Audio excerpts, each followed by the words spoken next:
5600 foot উপরে মাটি থেকে যারা গেছেন গাড়ি ছুঁড়ে সহজে যাবার পারবেন না। মাটি থেকে 5600 ফুট উপরে একটা গর্তে আবু বকর আর নবী দুইজন। একসময় নবী ক্লান্ত হয়ে আবু বকর উরারটাকে বালিশ বানায় ঘুমায় গেলেন। নবী যখন ঘুমায় গেলেন আবু বকর তখন ঘুমায় না। গর্তের মধ্যে বারবার চিন্তা হয়, এ ভালো মানুষটা নিজের বাড়িতে থাকতে পারলো না, যে মানুষটা কোনোদিন কারো ক্ষতি করে নাই, যেই মানুষটা কোনোদিন কারো ক্ষতি করার পরিকল্পনাও পর্যন্ত করে নাই, আর সেই মানুষটা আজকে গর্তের ভিতরে এমনভাবে ঘুমায় যাচ্ছে। আবু বকর চিন্তা করে, আমার জীবনটা বড় সার্থক, আমার উরাটটাকে বালিশ বানাই নবী ঘুমায় গেছে।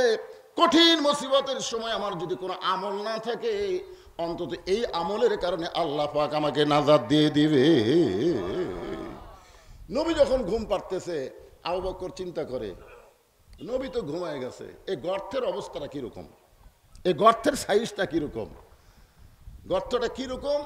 হঠাৎ তিনি গর্তের চারদিক খোঁজ করে দেখেন, নবীর এই পেশানির আলোতে নবীর যে চেহারা, নবী কিন্তু শুধু মানুষ না, নবী কিন্তু একটা আলো। জোরে করে সুবহানাল্লাহ। যার একটা গজল আছে, চাঁদসুর যোগ্রহ তারা তারি নূরের ইশারা, নলে যে অন্ধকারে ডুবিত এই ধরনী। সবাই বলেন নবী মোর পরশমণি, নবী মোর সোনার খনি, নবী নাম ভাবে যে জন সেই তো দোজা হানের ধ্বনি। উপর দিকে লক্ষ্য করে দেখলে ছিদ্র দেখা যায়। আবু বকরের মনের মধ্যে চিন্তা, ওই ছিদ্র দিয়ে যদি কিছু বের হয় নবীরে কামড় দেয়, আপনার বলেন তো গর্তের মধ্যে কয়জন আছে, কয়জন? কিন্তু বারবার খালি চিন্তা করে, যদি গর্ত দিয়ে কিছু বের হয়ে নবীকে কামড় দেয়। চিন্তা করছেন যে নবীর মহব্বতে নিজের কথা আবু বকর ভুলে গেছে। গর্ত থেকে কিছু বের হয়ে যদি দুইজনকে কামড় দেয়, এই দুইজনের কথা চিন্তা করে নাই, তিনি বারবার চিন্তা করতেছে যদি নবীকে কামড় দেয়। এক সময় তিনি চিন্তা করে দেখেন, ডান উরুর উপরে নবী ঘুমায় গেছে, এখন বাম পাটা তো ফাঁকা আছে। ওই বাম পাটা গর্তের মধ্যে যখন লাগায় দেয়, গর্তের মধ্যে যেই মাত্র লাগায় দিছে, এমন সময় আল্লাযী খালাকাল মাউতা ওয়াল হায়াতা লিয়াবলুয়াকুম আইয়ুকুম আহসানু আমালান ওয়া হুয়াল আজিজুল গফুর। আল্লাহ বলতেছেন, বিষাক্ত সাপ, যা ওই গর্তের মধ্যে যে পায়ের তালুটা দেখবি, ওই পায়ের তালুতে একটা কামড় মারবি। আর আবু বকরকে আল্লাহর পক্ষ থেকে তার অন্তরের মধ্যে চালু করে দেওয়া হয়েছে, আজকে তোমার জীবনের শ্রেষ্ঠ আমলের পরীক্ষা হবে। জোরে করো সুবহানাল্লাহ। সাপটা যেই মাত্র পায়ের তালুতে কামড় দেয়, কারেন্ট শর্ট খাওয়ার মতন বিষটা আবু বকরের কলিজায়। মনটা বলতেছে পা টান দে, পা যদি টান না দিস আবার কামড় মারবে। আর ইমান বলতেছে মরে যাব, কিন্তু পা টান দিয়া ওই বিষাক্ত সাপ নবীরে কামড় মারবে, এই সুযোগ আমি দেব না। সাপটা বলতেছে, আল্লাহ আপনি কামড় মারতে বললেন, কামড় মারলাম, কিন্তু পা তো টান দেয় না। আল্লাহ বলে আবার কামড় মার। সাপটা যখন আবার কামড় মারছে, আবু বকর কান্দের বলে, সাপরে তুই আবার কামড় মারলি, তুই যতই কামড় মার বিষের যন্ত্রণায় মরে যাব, কিন্তু পা টান দিয়ে নবীরে কামড় মারবি, এই সুযোগ তোরে দিব না। সাপটা বলতেছে, আল্লাহ কামড় মারলাম কিন্তু পা তো টান দেয় না। আল্লাহ বলে আবার কামড় মার। 5-5বার সাপটা কামড় মারছে, বিষের যন্ত্রণায় আবু বকর থর থর করে কাঁপতেছে। হঠাৎ এক ফোঁটা চোখের পানি নবীর গাল মোবারকে পড়েছে। নবী আমার চোখ খুলে দেখে আবু বকর কাঁদতেছে। রাসূল বলতেছে বাড়ির কথা, বিয়ে বাচ্চার কথা মনে করে কাঁদতেছ? আবু বকর বলে, রাসূলুল্লাহ আমার বুকটা সে কলিজা যদি আপনাকে দেখাতে পারতাম, তাহলে দেখতে পাইতেন আমার কলিজার ভিতরে আল্লাহ নবী ছাড়া আর কারো জায়গা নেই। তাহলে কি কারণে কাঁদতেছ? বলে ছিদ্রের মুখে পাটা দিদি কি যেন বারবার কামড় দেয়। নবী হ্যাঁচকা টান দিলেন, নিজের থুতু মোবারক যখন পায়ের তালুতে লাগাই দিলেন, বিষটা পানি হয়ে গেল। রাসূল বলে, আবু বকর বিষাক্ত সাপ তোমার কামড় মারতেছিল, একবার কামড় মারলি তুমি আমার ঘুম থেকে চেতন করতে পারতা, কিন্তু আমার ঘুম থেকে চেতন না করে 5-5বার সাপের কামড় খাইলা। আবু বকর বলে, রাসূলুল্লাহ আমার জীবনের চাইতে আপনার ঘুমের দাম অনেক বেশি। রাসূল বলে, আল্লাহ যে আবু বকর আমার ঘুমের চাইতে তার জীবনকে ক্ষীণ মনে করে, তার জীবনের চাইতে আমার ঘুমের দাম বেশি কয়, আমি রাসূল তাকে কি দিব? আল্লাহ বলে, আপনাকে দেওয়া লাগবে না, আপনার সমস্ত উম্মত মিলে যত নেকি হবে তার চাইতে বেশি ওজন হবে আজকে গারে সুরের মোহাব্বত। জোরে কোন সুবহানাল্লাহ। রাসূল বলে, আলী আমি যা বলি তুমি তাই করো, আমার বিছনায় ওড়ে মানে চাদর দিয়া তুমি ঘুমায় যাও। নবীর কথা মতো হযরত আলী বিছনায় ঘুমায় গেল। নবীর কথা মতো হযরত আলী বিছনায় ঘুমায় গেল। আল্লাহ রাসূল কানে কানে বলতেছে, আলী আমার বিছনায় যে তুই ঘুম পাড়তে যাচ্ছিস, তুই কি জানিস আজকে তোর কি খবর? আলী বলতেছে, হুজুর আমার কি খবর? বলে, খবর আমার জায়গার তোকে ঘুমাই দিলাম, ওরা কিন্তু মাঝে মাঝে দেখবে, আর তোকেই কিন্তু আমি মনে করে যদি তীর মারে বর্ষা মারে তাহলে কিন্তু আমার জায়গায় আমি ঠিকই থাকলাম না, তুই কিন্তু মরে গেলি, তুই কিন্তু মৃত্যুর বিছানায় শায়িত হচ্ছিস। আলী তোর কি মনে হয়? আলী বলতেছি, ইয়া রাসূলুল্লাহ আপনার জন্য জীবন দেওয়া হলো ভাগ্যের ব্যাপার। জোরে কোন সুবহানাল্লাহ। ওরে তামায় চাদর দিয়া হযরত আলী ঘুমায় গেলেন। এমন সময় আল্লাহর নবী দরজা খুলে তাকায় দেখে প্রত্যেকটা নেতারা খালি তাকায় আস, প্রত্যেকটা নেতারা খালি দরজার দিকে তাকায় আস। রাসূল বলে, আল্লাহ এই মুহূর্তে আপনি আমাকে বের হবার বলতেছেন, কিন্তু সবাই তো দরজার দিকে তাকায় আছে, আমি এখন কি করব? আল্লাহ বলেন, আপনার উপর যেই কিতাব নাজিল করেছি, যেই কোরআন নাজিল করেছি, সেই কোরআন থেকে 3টা সূরা আপনি তেলাওয়াত করেন। আমার দিকে খেয়াল করেন, তিনটা আয়াত আপনি তেলাওয়াত করে এক মুষ্টি বালির মধ্যে ফু দেন। এক মুষ্টি বালির মধ্যে ফু দিবেন আর সেই বালি আসমানের দিকে উড়াই দিবেন। নবী কোরআন থেকে 3টা আয়াত পড়ে ওই বালির মধ্যে ফু দিয়ে আসমানে উড়াই দিলেন। ওই বালুটা এক মুষ্টি বালু আল্লাহ 37 জন নেতার চোখের মধ্যে ঢুকাই দিল। জোরে খান সুবহানাল্লাহ। 37 জন নেতার চোখের মধ্যে যখন বালু ঢুকেছে, এমন সময় তারা হাতের অস্ত্র ফাইলা দিয়া, চোখের মধ্যে বালু ঢুকলে কেমন হয়? সবাই এরকম খালি চোখ ঘুষতেছে। আপনার বলেন, যাদের হাতে লাঠি ছিল, নবী বের হলে নবীকে যারা মারবে এই নিয়তে দাঁড়িয়েছিল, এখন চোখের মধ্যে বালু দেওয়ার কারণে, বালু যাওয়ার কারণে তার কি আর খেয়াল আছে মারার খেয়াল? এখন নিজের চোখ বাঁচানোর খেয়াল, সবাই খালি চোখ ডলতেছে। এই সময় রাসূল বলতেছে, আল্লাহ এমন একটা সুযোগ পাইছি, যেই সুযোগে সবার পাছার উপরে গোটা দেখ বাড়ি দেওয়া যায়। জোরে কোন কথা ঠিক না? এই সুযোগে সবাই গেলে শট বাড়েন যাবি না কোন? তখন আল্লাহ বলতেছেন, হাবিব আজকে আপনি যান, মারার দিন হবে, মারার দিনও কিন্তু হবে, আজকে আপনি যান। 15.5 বছর সবাই ধৈর্য ধারণ করেছে, আর আল্লাহর কাছে বলেছে, আল্লাহ কি করব, করার কিছু নাই। আল্লাহ হয়তো বলেছে, ইন্নাল্লাহা মা'আস সাবিরিন, ধৈর্য ধরেন, পরিকল্পনা করেন, ধৈর্য ধরেন, চিন্তা ভাবনা করেন, ধৈর্য ধরেন, বাঁচার চেষ্টা করেন। ধৈর্যের মাধ্যমে কিন্তু বহু কিছু আছে, কিন্তু ধৈর্য ধরে আপনি তো খালি বসে থাকলে হবে না। এই যে ধৈর্য ধরে পরিকল্পনা করার কারণে যারা 41 সাল পর্যন্ত ক্ষমতায় থাকবার চাইছিল, আল্লাহ তাদেরকে 24 সালের 5 আগস্ট ক্ষমতার থেকে নামাই দিল। জোরে কোন কথা ঠিক কিনা? আপনার বলেন তো, খালি ধৈর্য ধরে ছিল? এর মধ্যে কিন্তু পরিকল্পনাও ছিল, পরিকল্পনা ছিল। তা আল্লাহ রাসূলকে আল্লাহ বললেন, যান, এখন যান, ধৈর্য ধরেন, পরিকল্পনা করেন। জোরে কোন সুবহানাল্লাহ।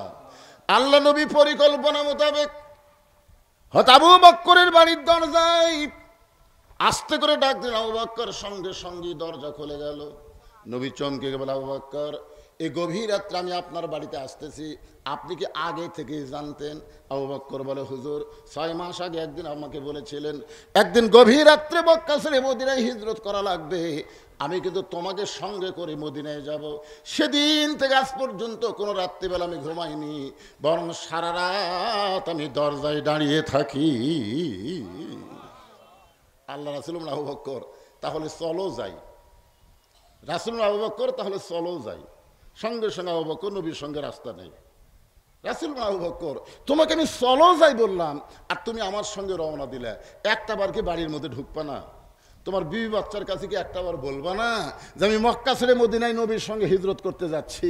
আবু বকর বলে, রাসূলুল্লাহ আল্লাহ এবং রাসূল ছাড়া আমার কলিজায় অন্য কারো জায়গা নাই। জোরে কোন সুবহানাল্লাহ। আপনি যখন বলেছেন চলো যাই, তখন আমার অন্য দিকে যাওয়ার কোনো উপায় নেই। মক্কা থেকে মদিনা হলো উত্তর দিকে, জোরে কোন দিকে? কিন্তু আল্লাহ রাসূল যাচ্ছেন পূর্ব দিকে। এটার নাম হলো পরিকল্পনা, এটার নাম হলো পরিকল্পনা। এই পরিকল্পনা কিন্তু দীর্ঘ 15 বছর হয়েছে, জোরে কোন কথা ঠিক কিনা? দেখেন মক্কা থেকে মদিনা উত্তর দিকে, কিন্তু নবী যাচ্ছেন পূর্ব দিকে। আবু বকর বলি রাসূলুল্লাহ মক্কা থেকে মদিনা উত্তর দিকে, অথচ আপনি যাচ্ছেন পূর্ব দিকে। রাসূল বললেন, আবু বকর ওই যে একটা পাহাড় দেখতেছো, ওই পাহাড়ের উপরে আমাদের দুইজনকে উঠতে হবে। ওই পাহাড়ের উপরে একটা গুহা আছে, এই গুহার মধ্যে আমাদেরকে আত্মগোপন করা লাগবে। আবু বকর বলে, হুজুর আপনি ওই পাহাড়ে কষ্ট করে উঠে গর্তের মধ্যে যে আত্মগোপন করবেন, এটা কার ভয়ে? আপনারা বলেন তো, এই গর্তের মধ্যে যে নবী আত্মগোপন করবেন, এটা কার ভয়ে? শত্রু ভয়। আল্লাহ যদি নবীর সাথে থাকে তাহলে কোনো শত্রু কিছু করে পারবে? কথা কর না কেন? এটার নামই তো পরিকল্পনা। এটার নামই হচ্ছে পরিকল্পনা। ধৈর্য ধরেন, পরিকল্পনা করেন। যখন অফিস আদালত সব বন্ধ করে দিল, তালা চাবি সব দিল, আর করার কিছু আছে? মিটিং নাই, মিছিল নাই, হরতাল নাই, কোনো কিছু নাই, খালি ধৈর্য ধরে বসে থাকলে হবে না তো। এরই মধ্যে পরিকল্পনা।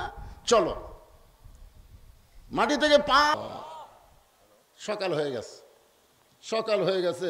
আবু জেহেল গ্রুপেরা কয়, কেরে এত কঠিনভাবে পহরা দিলাম, বার হবার তো পারিনি। আবু সুফিয়ান বলতেছে, হ্যাঁ নেতা, বার হওয়ার কোনো সুযোগ আছে? আমরা 37 জন মানুষ খালি দরজার দিকে তাকায় আছি, দরজার দিকে তাকায় আছি। ওরা যে চোখ ডলিছে ওটা ভুলে গেছে। চোখ ডলে কে লিছে? আল্লাহ। জোরে কান কে? যা কিছু করে কে করায়? মনে ভুলে গেছে।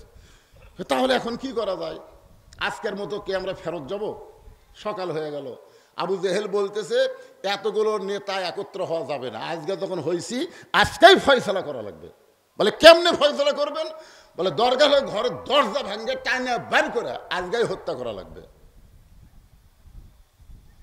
ঘরের দরজা খুলে তাকায় দেখে ওরে তার মানে চাদর দিয়ে ঘুম পাড়তেছে, ঘুম পাড়তেছে। আবার ঘুমের সাউন্ড শোনা যায়, নাকের সাউন্ড, ঘুমের সাউন্ড।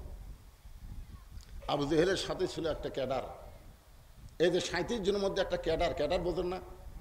দেখবেন নেতার চাইতে ক্যাডারের কিন্তু মশান বেশি। নেতা জানে যে সামনে ইলেকশনে জনগণের মন জুগায় আমাকে পাশ করা লাগবে, জোরে কোন কথা ঠিক কিনা? আর ক্যাডাররা কি? ক্যাডার কি? ক্যাডারকে কোনোদিন নেতা হতে পারবে? লঙ্গির মতোই দেখা যায়, কিন্তু সিলাইবিহীন, তাকে বলা হয় গামছা, বুঝছেন? আর কতকগুলো নেতার কাছে এরকম দেখা যায়, তারা হলো চামচা। গামছা কোনোদিন লুঙ্গি হয়? চামচা কোনোদিন নেতা হয়? তা উলিদ বিন মুগিরা হলো ক্যাডার, চামচা। ওর হাতে একটা বর্ষা ছিল, বর্ষা। এই বর্ষাটাই চাঁদের উপর দিয়ে নবী মনে করে হত্যা করবে। আসলেই তো তাই, ঘুম পাড়তে দেখে নবী তো ঘুম পাড়তেছে এই মনে করে উলিদ বিন মুগিরার হাতে বর্ষাটা। যখন আল্লাহ নবীকে বিশ্বাস করে, নবী মনে করে যখন মারতে চায়, আবু বকর খফ করে বর্ষা ধরে বলতেছে, পাগল, ঘুমন্ত মানুষকে মারা জায়েজ নাই। সুবহানাল্লাহ বলেন। আবু জেহেল ফতোয়া দিল, ঘুমন্ত মানুষকে মারা জায়েজ নাই। উলিদ বিন মুগিরা বলে, না নেতা, সারা রাত যার জন্য আমরা পহরা দিলাম, সারা রাত যাকে কেন্দ্র করে আমরা পহরা দিলাম, আমরা ঘুমাতে পারলাম না, আর এই বেটা আরামে ঘুম পাড়ে, একে না মারা পর্যন্ত আমার শান্তি নেই। এবার আবার যখন বর্ষা মারতে চায়, আবু জেহেল খফ করে ধরে বলতেছে, এই আমি যে নেতা, তুই কি আমার কথা মানবি না? আল্লাহ নবীর যত শত্রু ছিল, সবচাইতে বড় শত্রুর নাম হলো আবু জেহেল। সবচাইতে বড় শত্রুর নাম কি? হ্যাঁ, শত্রুগুলো খেয়ালতে হবেন। আল্লাহ নবীর যত শত্রু ছিল, সবচাইতে বড় শত্রুর নাম হলো আবু জেহেল। আর সবচাইতে খারাপ শত্রুর নাম হলো উলিদ বিন মুগিরা। বড় শত্রু আর খারাপ শত্রু দুইটা কি এক? দুইটা কিন্তু এক না।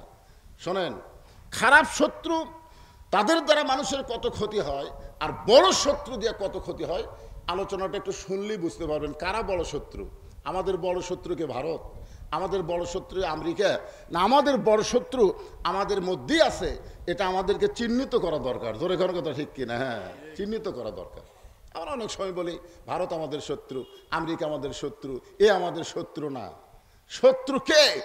আজকে ইসরায়েল মুসলমানের শত্রু, এটা আমরা জানি, কিন্তু ফিলিস্তিনকে মারার জন্যে ইসরায়েলকে পামপট্টি কে লাগাচ্ছে, এটা আপনার খোঁজ করলে বুঝতে পারবেন।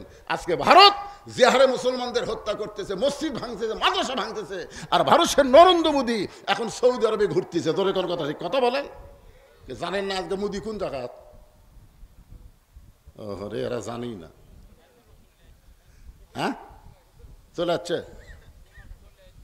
গেছিল তো, গেছিল তো, ঠিক আছে, চলে আসার খবর আমি জানি না, কিন্তু গেছিল তো। আচ্ছা, এটা কি মসজিদ ভাঙ্গার পরে গেছিল না আগে? পরে, হ্যাঁ, সেটাই আপনাকে জানতে চাচ্ছি যে মসজিদ মাদ্রাসা ভাঙ্গার ওয়াকফ বিল বাতিল করার পরই তো গেছিল। জোরে করার কথা ঠিক কিনা? কোন দেশত গেছিল? সৌদি আরব। কি আছে সৌদি আরবে? কি আছে? যেখানে আল্লাহর ঘর মক্কা, যেখানে নবীর রওজা মদিনা, আর সেই জায়গায় মোদিকে আমন্ত্রণ জানায়, যেখানে ভারতের অসংখ্য মুসলমানকে তারা কিভাবে নির্যাতন করতেছে, ওরা কি দেখতেছে না? তাহলে শত্রুকে একটু মনোযোগ দিয়ে শুনবেন। আল্লাহ নবীর সবচাইতে বড় শত্রু আবু জেহেল, সবচাইতে খারাপ শত্রু হল ওলীদ বিন মুগীরা। এমন খারাপ শত্রু, নবী যখন কোনো জায়গায় কোনো সাহাবীর মধ্যে ওয়াজ করতেছে, ওলীদ বিন মুগীরা সাইড দিয়ে যাচ্ছে আর বলতেছে, ও মুসলমানের নবী, আপনি যদি এতই ভালো হবেন তো জন্মের আগে আপনার বাপ মরল কেন? আপনারা বলেন, এটা একটা কথা? ওলীদ বিন মুগীরা নবীকে বলতেছে, আপনি যদি এতই ভালো হবেন তাহলে জন্মের আগে আপনার বাপ মরল কেন? আচ্ছা, জন্মের আগে বাপ মরছে, এটা কি নবীর দোষ? কথা কয় না পারে, নবীর দোষ? কেউ যদি বলে, হুজুর আপনি এতই ভালো বক্তা হবেন তা আপনি কালো হলেন কেন? আপনারা বলেন যে আমি যে কালো, এটা কি আমার দোষ? তাহলে দেখেন, এইরকম কথা কারা বলবে? আল্লাহর চোখ দিয়ে দর দর করে পানি পড়তেছে। শিশুকালে মইরা গেছে মা, গর্বে থাকতে মরছে পিতা, নবী চোখে দেখলেন না। কে করিবে লালন পালন, কে দিবে সান্ত্বনা, এই দুনিয়ার বড় এতিম নবী ছিলেন একজনা। নবীর চোখ দিয়ে যখন দর দর করে পানি পড়তেছে, আল্লাহ বলে, হাবিব, ওলীদ বিন মুগীরার কথা শুনে আপনি কষ্ট পাইছেন, আপনার চোখ দিয়ে পানি পড়তেছে, আপনি কি ওলীদ বিন মুগীরাকে চিনেন? রাসূল বলতেছে, আল্লাহ চিনবো না কেন, সে হলো মুগীরের বেটা ওলীদ। আল্লাহ বলতেছে, না হুজুর, সে মুগীরের বেটা ওলীদ নয়, সে হচ্ছে উতুল্লিম বাদা জালিকা জানিম। দুনিয়ার সমস্ত মানুষ জানে যে মুগীরের বেটা ওলীদ, কিন্তু সে মুগীরের বেটা ওলীদ নয়, সে হচ্ছে জারদ সন্তান। রাসূল বলেন, আল্লাহ আমার অন্তরে কষ্ট দিছে বলে সে জারদ সন্তান। সে কি জারদ সন্তান? আল্লাহ বলেন, হাবিব, শুধু ওলীদ বিন মুগীরা নয়, কিয়ামত পর্যন্ত আপনার বিরুদ্ধে যারা কথা বলবে তারাই জারদ সন্তান হবে। এখনো যারা আমাদের নবীর বিরুদ্ধে কথা বলে, তারা কি কথা কন না কেন? আল্লাহর কোরআনকে আপনারা বিশ্বাস করবেন না? তাহলে উতুল্লিম বাদা জালিকা জালিম শুধু কোনো কালের জন্য কোনো ব্যক্তিকে লক্ষ্য করে না, কিয়ামত পর্যন্ত নবীদের বিরুদ্ধে যারা কথা বলবে, আলেম ওলামাদের বিরুদ্ধে যারা কথা বলবে, আল ওলামা ওয়ারাসাতুল আম্বিয়া, নিশ্চয় আলেম হচ্ছে নবীদের ওয়ারিস, এদের বিরুদ্ধচারণ যারা করবে, বুঝবেন তাদের জন্মের ঠিক নাই। তোর এখন কিসের ঠিক নাই? এ কথা কি আমার না আল্লাহর? আল্লাহ। কিছুদিন পরে নবী যখন আবার সাহাবীদের নিয়ে আলোচনা করতেছেন, ওলীদ বিন মুগীরা আসতেছে। নবী তো বুঝবার পারছে আর কামি হলো আমাকে কষ্ট দেওয়া, এর কামি হচ্ছে আমার অন্তরে আঘাত করা। ও যখন নবীর সাইডে কেবল আসতেছে, ইতিমধ্যে নবী বলতেছেন, উতুল্লিম বাদা জালিকা জানিম, যেই কইছে ওলীদ বিন মুগীরা মারছে দৌড়। কারণ মক্কার কাফেরেরা কিন্তু আরবি বোঝে। কি বোঝে কোন? ওরা কাফের হলেও কিন্তু আরবি বোঝে। আপনারা হয়তো বুঝতে পারেননি, কিন্তু ওলীদ বিন মুগীরা বুঝতে পারছে। আমাদের বাংলাদেশের লোকেরা কিন্তু বাংলা বোঝে, আরবি বোঝে না। এরকম যখন হাসিনার সময় ছিল, তখন ওনার একটা ইফতার পার্টি থামক লেগে গেছে জোর করে। আমি তো যাবোই না, আমি জানি যারা ওদা থাকে না ইফতার পার্টি করে 15-20 প্রকার আইটেম মুখের সামনে দিয়ে কয়, হুজুর ভালো করে দোয়া করবেন, হুজুর হাজার টাকা খরচ করে ইফতার পার্টি করছি, একটু ভালো করে দোয়া করবেন। আমি চিন্তা করলাম, এই গরমের দিনে মানুষ রোজা রাখা বলবে, হুজুর দোয়া করবেন আল্লাহ যেন রোজা কবুল করে। এরা রোজা কবুল করার কথা আমাকে বলতেছে না, হাজার টাকা খরচ করছি। চিন্তা করে দেখেন। তখন আমি চিন্তা করলাম, এই জায়গা তো বাংলা দোয়া করলে আমি ধরা খামো, এই জায়গাতে আমাকে আরবিতে গড় দোয়া করা লাগবে। ধরে কোন কি দোয়া? আমি আরবিতে গড় দোয়া করলাম, ওরা না বুঝে খালি আমিন আমিন করতেছে। আমি তখন কইলাম, যেখানে বাংলাত পারা যাবে না সেখানে আরবিতে মার দেওয়া লাগবে। ওস্তাদের মার হলো শেষাত্রে। ধরে কোন কথা ঠিক না? আমার এলাকার এক হুজুর দোয়ার মধ্যে বলতেছে, সামনে বসে থেকে বলতেছে, হুজুর ভালো করে আমাকে নেত্রীর নামে দোয়া করবেন। ওই এখন দোয়ার মধ্যে রব্বানা আতিনা ফিদ দুনিয়া হাসিনা ওয়া ফিল আখিরাতি হাসিনা ওয়া কিনা আযাবান্নার। হাসানার জায়গায় হাসিনা গেছে, খুশি হয়ে চামচা দেওয়া গেছে, সেই রকম হুজুর বারে একে নাম ধরে দোয়া করে। দোয়া হয় না, কি হবে সেটা ওই বুঝছে, অত বোঝা লাগবে। যেই বলছে উতিল্লিম বাদা জালিকা জানিম, সঙ্গে সঙ্গে ওলীদ বিন মুগীরা মারছে দৌড়, এক দৌড়ে গেছে মায়ের কাছে। কারণ কোন সন্তান ভালো কোন সন্তান খারাপ এটা কিন্তু বাবা জানে না, এটা জানে হলো কে? আজকে যেই ছেলেরা রাস্তায় ঘোরাফেরা করতেছে, যেই ছেলেরা মেলার মধ্যে ঘুরতেছে, আর যেই ছেলেরা কোরআনের মাহফিলে বসেছে, সব খবর জানে কিন্তু তার মা। আমার এলাকার এক ছেলে কয়, হুজুর 11 মাস আমার খিদা লাগে না, রোজার মাসে খালি খিদা লাগে। হুজুর কারণ কি? আমি বললাম তোর মা বেঁচে আছে? কয় আছে। যা তোর মায়ের কাছে যা। কয় মা কেমনে জানবে? কয় জিজ্ঞেস কর যা। তো মায়ের কাছে গিয়ে বলতেছে, মা 11 মাস আমার খিদা লাগে না, কিন্তু রমজান মাসে খিদা লাগে, কারণ কি? মা বলতেছে এই সর্বনাশ করছে তোর দাদি। রমজান মাসে তুই যখন আমার পেটে ছিলি, তোর দাদি আমার কাছে বলছে, বৌমা খবরদার রোজা থাকবে না, রোজা থাকলে পেটের বাচ্চা কিন্তু শুকা যাবে, শুধু তোকে তাজা রাখার জন্যে রমজান মাসে আমি রোজা না রাখা খাইছি রে, আমিও খাইছি, পেটের মধ্যে তুইও খাইছিস। এই জন্য খ্রিস্টান নেপোলিয়ান বলেছে, ভালো একটা সন্তান যদি চাও, ভালো একটা মায়ের দরকার। বাপ ভালো হলে সন্তান ভালো হয় না, মাও ভালো হলে সন্তান ভালো হয়। জোরে কোন কথা ঠিক কিনা? যেই মা পেটের মধ্যে বাচ্চা নিয়ে গোটা জোড় মল্লিকা ঘুরিছে, ওই পেটের মধ্যে ঘোরের ব্যারাম পাশে, ওই কোনোদিন কোরআনে মাহফিলে বসবে না, এলাম এলাম ঘুরে যাওয়ার সময় পোলা নিয়ে বাড়ির যাবি। জোরে কোন কথা ঠিক কিনা? এরকম আছে না? না, হ্যাঁ। মা যদি ভালো হয়, সন্তান আল্লাহর ওলি হয়। বাবা আনন্দে মাতিয়া সাগরে ভাসাইয়া, সেই যে চইলা যায় খবর লয় না, মাজন ধরিয়াই উদরে কতই কষ্ট করে, 10 মাস পরে পাই প্রসবের বেদনা, এমন দরদি ভবে কেউ হবে না আমার মা, মা গো। ওলীদ বিন মুগীরা এক দৌড় মায়ের কাছে। মা, মা ঘর থেকে বেরাদা জালিকা জানিম, যেই কয়েছে উতুল্লিম বাদিকা জালিকা জানিম, সঙ্গে সঙ্গে মা বলতেছে, এই গোপন খবর তো কে দিল? সুবহানাল্লাহ বলেন। মা বলতেছে, এই গোপন খবর তো কে দিল? তুই যে অবৈধ সন্তান, তুই যে যারো সন্তান, এইটা আমি ছাড়া কেউ জানে না পৃথিবীর, এই খবর তোকে দিল কে? এই খবর যে তোকে দিছে সে সাধারণ মানুষ না। ওলীদ বিন মুগীরা বলে, আমি 2 চোখে তাকে দেখতে পারি না। বলে তুই দেখতে না পারলে কি হবে? সে সাধারণ মানুষ নয়। সুবহানাল্লাহ বলে। মা, তাহলে তুমি কি বলতেছো? মা বলতেছে, এই কথা সত্য, কিন্তু দুনিয়ার কেউ জানে না। সেই মানুষটা কেমনে জানলো? ওই মানুষটাকে জানাইছে আমার আল্লাহ। ওলীদ বিন মুগীরার মা বলতেছে, তাহলে শোনো, তোমার বাবা ব্যবসার কাজে মাসের পর মাস যখন বাইরে ছিল, ওই সময় আমি যুবতী নারী ছিলাম ঘরে। এখন স্বামী যদি ঘরে না থাকে, আমি আমার মা বোনদের জন্য বলতেছি, মা, স্বামী যে কত বড় ধন, কত বড় রত্ন, এটা ঘরে থাকার সময় আপনারা বুঝতে পারেন না। স্বামী ধন যখন বাইরে যাবে তখন বুঝতে পারবেন। আপনার মাতার ছায়া স্বামীর মতন আপন আর কেউ নাই। আর ফেসবুকে একটা ঘটনা দেখলাম, একটা মেয়ের ইন্টারভিউ নিচ্ছে, নিয়ে বলতেছে ইন্টারভিউতে তোমাকে পাস করা লাগবে। বলে কিভাবে? বলে এখানে কয়েকজনের নাম দিলাম, তার প্রথম লিখছে বাবা, তারপরে মা, তারপরে সন্তান, তারপরে স্বামী। মেয়েটাকে বলতেছে, এই 4 জনের মধ্যে তুমি কার জন্য মৃত্যু পছন্দ করো? জি বলবেন, কার জন্য মৃত্যু পছন্দ করো? আগে কাকে মরলে তোমার জন্য ভালো হয়? এই 4টার মধ্যে একটা মারাই লাগবে।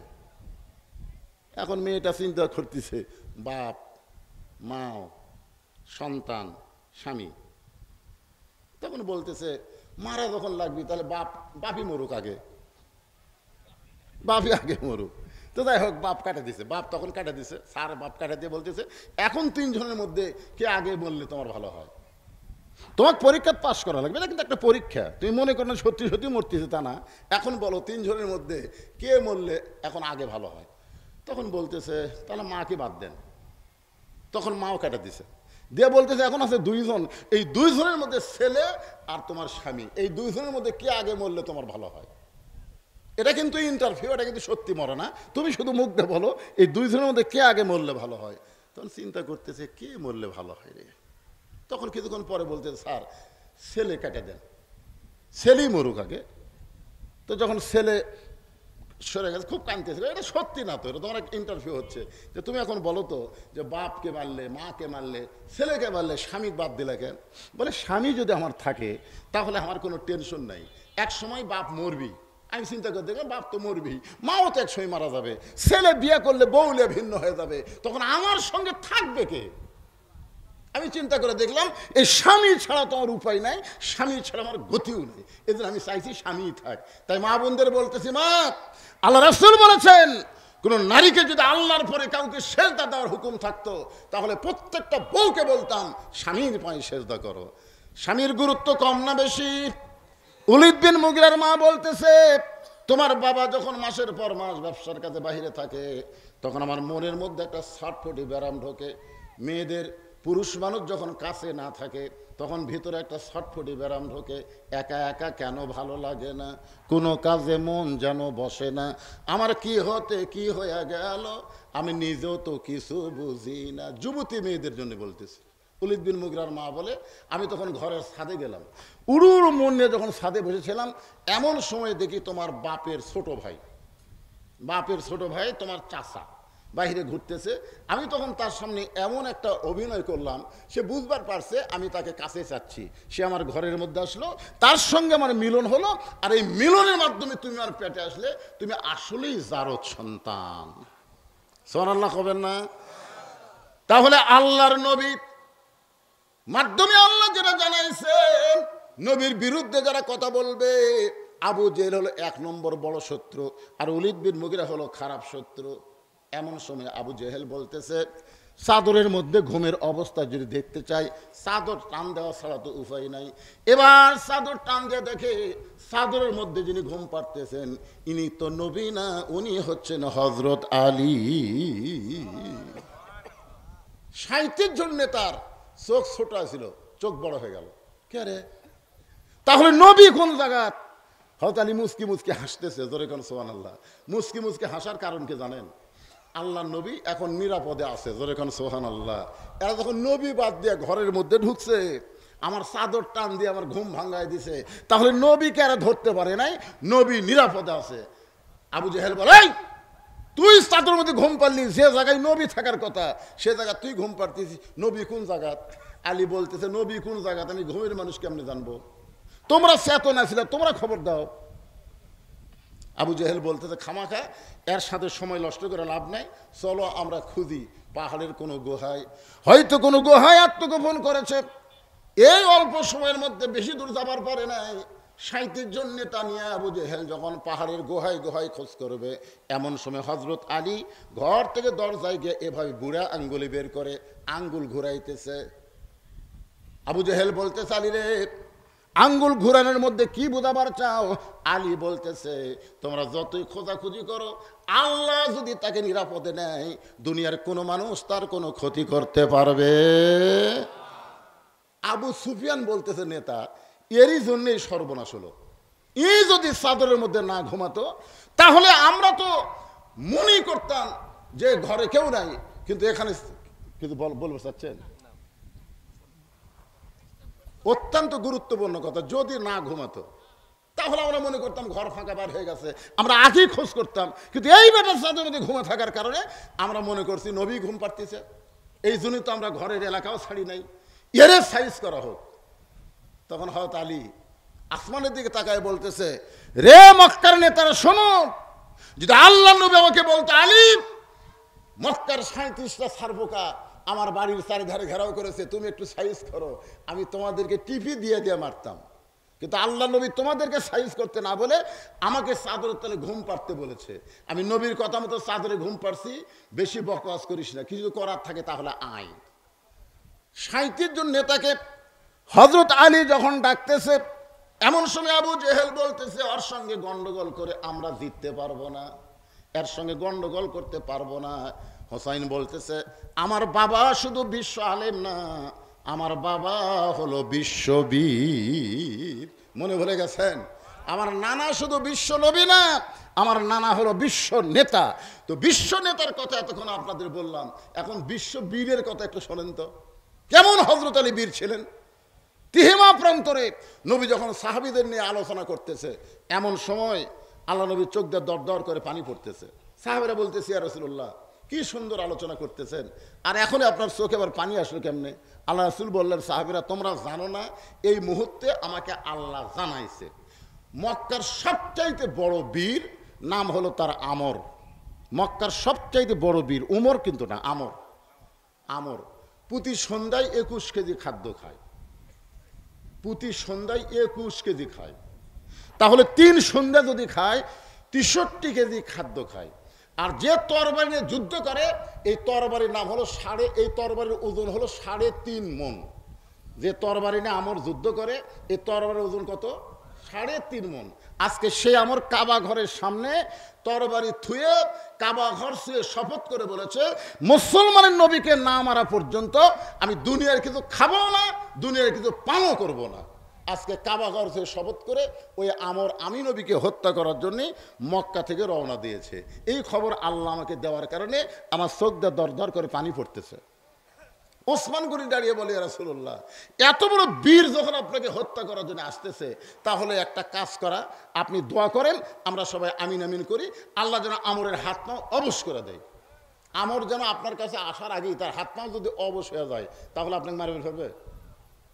আল্লাহ রাসূল ওসমান গনির কথা পছন্দ করে সাহাবীদের নিয়ে যখন দোয়া করার জন্য হাত তুলতে যাচ্ছেন, এমন সময় আল্লাহ তাআলা ফেরেশতা জিবরাইল পাঠিয়ে বলতেছেন, ইয়া আইয়ুহান নাবিয়্যু হারজিল মুমিনিনা আলাল কিতাল, ওগো নবী, যাদেরকে নিয়ে আপনি দোয়া করতেছেন, এই 2টা হাত খালি দোয়ার হাত না, এই 2টা হাত হলো অস্ত্র ধরার হাত। এই 2টা হাত দিয়ে শুধু দোয়া করলে হবে না, আমরা আলেমেরা বহু দোয়া করলাম, আমরা তাহাজ্জুদে নামাজ পড়ে দোয়া করেছি।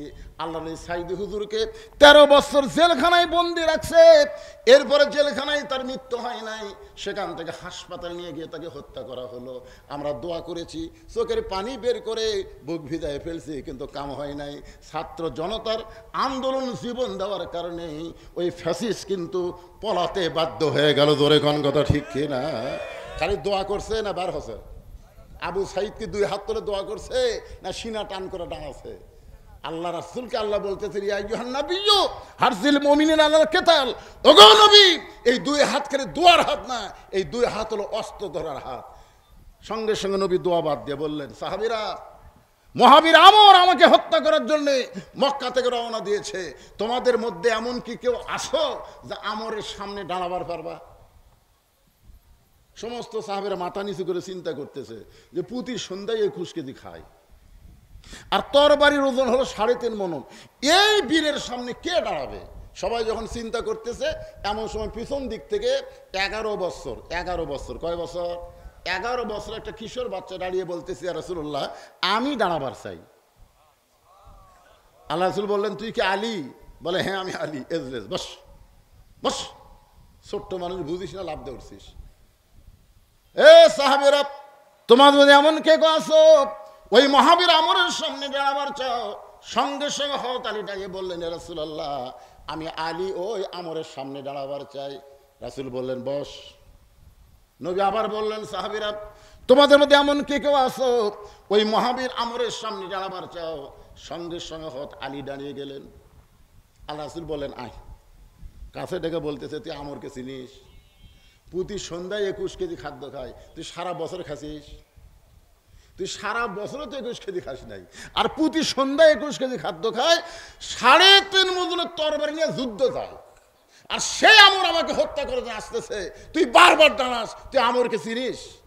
আলী বলতেছে, ইয়া রাসূলুল্লাহ, আল্লাহর ঈমান আমার ভিতরে, নবীর মহব্বতের পাওয়ারে শুধু আমর নয়, পৃথিবীর তামাম বাতিলের সামনে আমি আলী একাই দাঁড়াবার চাই। জোরে করে সুবহানাল্লাহ। আল্লাহর ঈমান আমার ভিতরে। আল্লাযী খালাকাল মাউতা ওয়াল হায়াতা, মৃত্যুর হায়াতের মালিককে। জোরে করে না? আল্লাহর ঈমান আমার ভিতরে, আর নবীর মহব্বতের পাওয়ারে শুধু আমর নয়, পৃথিবীর তামাম বাতিলের সঙ্গে আমি আলী একা দাঁড়াবার চাই। সঙ্গে সঙ্গে আল্লাহ নবী আলীকে বুকের মধ্যে চাপটে ধরে বললেন, ওসমান, তোমার বাড়িতে কোনো তরবারি আছে? ওসমান গনি বলে, ইয়া রাসূলুল্লাহ, কুরবানি দেওয়ার সময় উট দুম্বা জবাই করার একটা ছুরি আছে। রাসূল বলেন, ওইটাই নিয়ে আসো। এক দৌড়ে ওসমান বাড়িতে গেলেন, একটা তরবারি নিয়ে আসলেন, যেই তরবারি দিয়া তিনি উট এবং দুম্বা জব করেন কুরবানির সময়, সেই তরবারি নবীর হাতে দিলেন। নবীর তরবারির দিকে তাকায় দেখে তরবারি মাপে হলো 1 কেজি আর লম্বাই হলো 27 ইঞ্চি। 1 কেজি ওজনের তরবারি, 27 ইঞ্চি। আল্লাহ রাসূল বলেন, আলী এই তরবারিটা হাতে নাও। আমর নিয়ে আসতেছে কয় মন? 3.5 মন। আর তার সামনে মাত্র 1 কেজি একটা তরবারি দিয়ে বললেন, তরবারির সামনে তসবি টুপি চলবে না, তরবারির বিনিময়ে তরবারি লাগবে। আজকে ভারত হুমকি মারছে পাকিস্তানক, পাকিস্তান হুমকি মারতেছে ভারতক। জোরে কোন কথা ঠিক কিনা? এরা কিন্তু হুমকির মধ্যে দিয়ে একসময় যুদ্ধ লাগবে না, কারণ জানে যে ভারতও মাল পাকিস্তানও মাল। এরা খালি বাংলাদেশের বিরুদ্ধে লাগতেছে, কিন্তু আমরাও ভাগ্য করে একটা ডক্টর ইউনুস পাইছি, ওকে বুড়ে আঙ্গুল দেখাচ্ছে। জোরে কোন কথা ঠিক কিনা? কথা কন কি পাননি? ইউনুস পাননি? ইউনুস কিন্তু একটা ভাগ্যের ব্যাপার। আমি ছোটবেলায় বহু গজল গায়ে ফার্স্ট হয়েছিলাম, তার মধ্যে একটা গজল ছিল, ইউনুস নবীরে খাইল মাছেতে গিলিয়া, ফেরেশতা পাঠাইলেন আল্লাহ এসমে আজম দিয়া, দমে দমে সে হরদম পড়ে সে এসমে আজম, মাছেরই উদর হইতে বাঁচাইলা প্রাণ। সবাই বলেন আল্লাহু আল্লাহু, তুমি জাল্লে জালালুহু, শেষ করা তো যাই না গে তোমার গুণগান। আল্লাহু আকবার। একটা মাছ ইউনুস নবীরে খাইছিল, হজম করতে পারে নাই। এখন বাংলাদেশের ক্ষমতার চেয়ারে ইউনুস বসে আছে। ভারত তোমরা যতই চেষ্টা করো বাংলাদেশে কিছুই করতে পারবে না। জোরে কোন কথা ঠিক কিনা? অন্য কেউ যদি ক্ষমতার চেয়ারে যেত, এতদিন ভারত যে কি করতো রে ভাই। কিন্তু ইউনুস তো এই দেখেন, এখন আবার শুনলাম যে উনি নাকি এখানকার ভোট দেওয়ার পরে, সামনে ডিসেম্বরে ভোট দেওয়ার পরেই উনি জাতিসংঘের মহাসচিব হওয়ার পথে আসছে। সুবহানাল্লাহ কর না কেন? আয় আয়, ডোনাল্ড ট্রাম্প পর্যন্ত তার দিকে খাড়া হয়ে সার কয়। আমরা অনেকে তাকে চিনি না, বোঝেন তার মধ্যে কি মাল আছে। গোটা পৃথিবীতে মাত্র 7 জন 3টা শ্রেষ্ঠ পুরস্কার পাচ্ছে। গোটা পৃথিবী শুদ্ধ মাত্র 7 জন, তার মধ্যে ডক্টর ইউনুস একটা। 3টা পুরস্কার লাগাতার পাচ্ছে, শ্রেষ্ঠ পুরস্কার। তার মধ্যে একটা নোবেল পুরস্কার, আমেরিকার অ্যাওয়ার্ড পুরস্কার, এরকম 3টা পুরস্কার। তার মধ্যে কি যোগ্যতা আছে আমরা অনেকেই বুঝতে পারতেছি না। কাতারের লক্ষ লক্ষ কোটি টাকা হাসিনা ঋণ করেছিল, ইউনুস সরকার যাওয়ার আগেই পরিশোধ হয়ে গেছে। সুবহানাল্লাহ কথা কন। আয় আয়। কিন্তু বুড়া মানুষ তো কাম একটু ধীরে ধীরে, বুড়া মানুষের কাজ কি খুব তাড়াতাড়ি হয়? দেখেন 85 বছর বয়স, এই 85 বছরের বুড়া মানুষের কাজ আমরা খালি তাড়াতাড়ি তাড়াতাড়ি হয়। বুড়া মানুষের কাম হচ্ছে ধীরে ধীরে। কতক্ষণ ঠিক কিনা? ধীরে ধীরে কিন্তু সব সাইজ হচ্ছে না ভাইজান।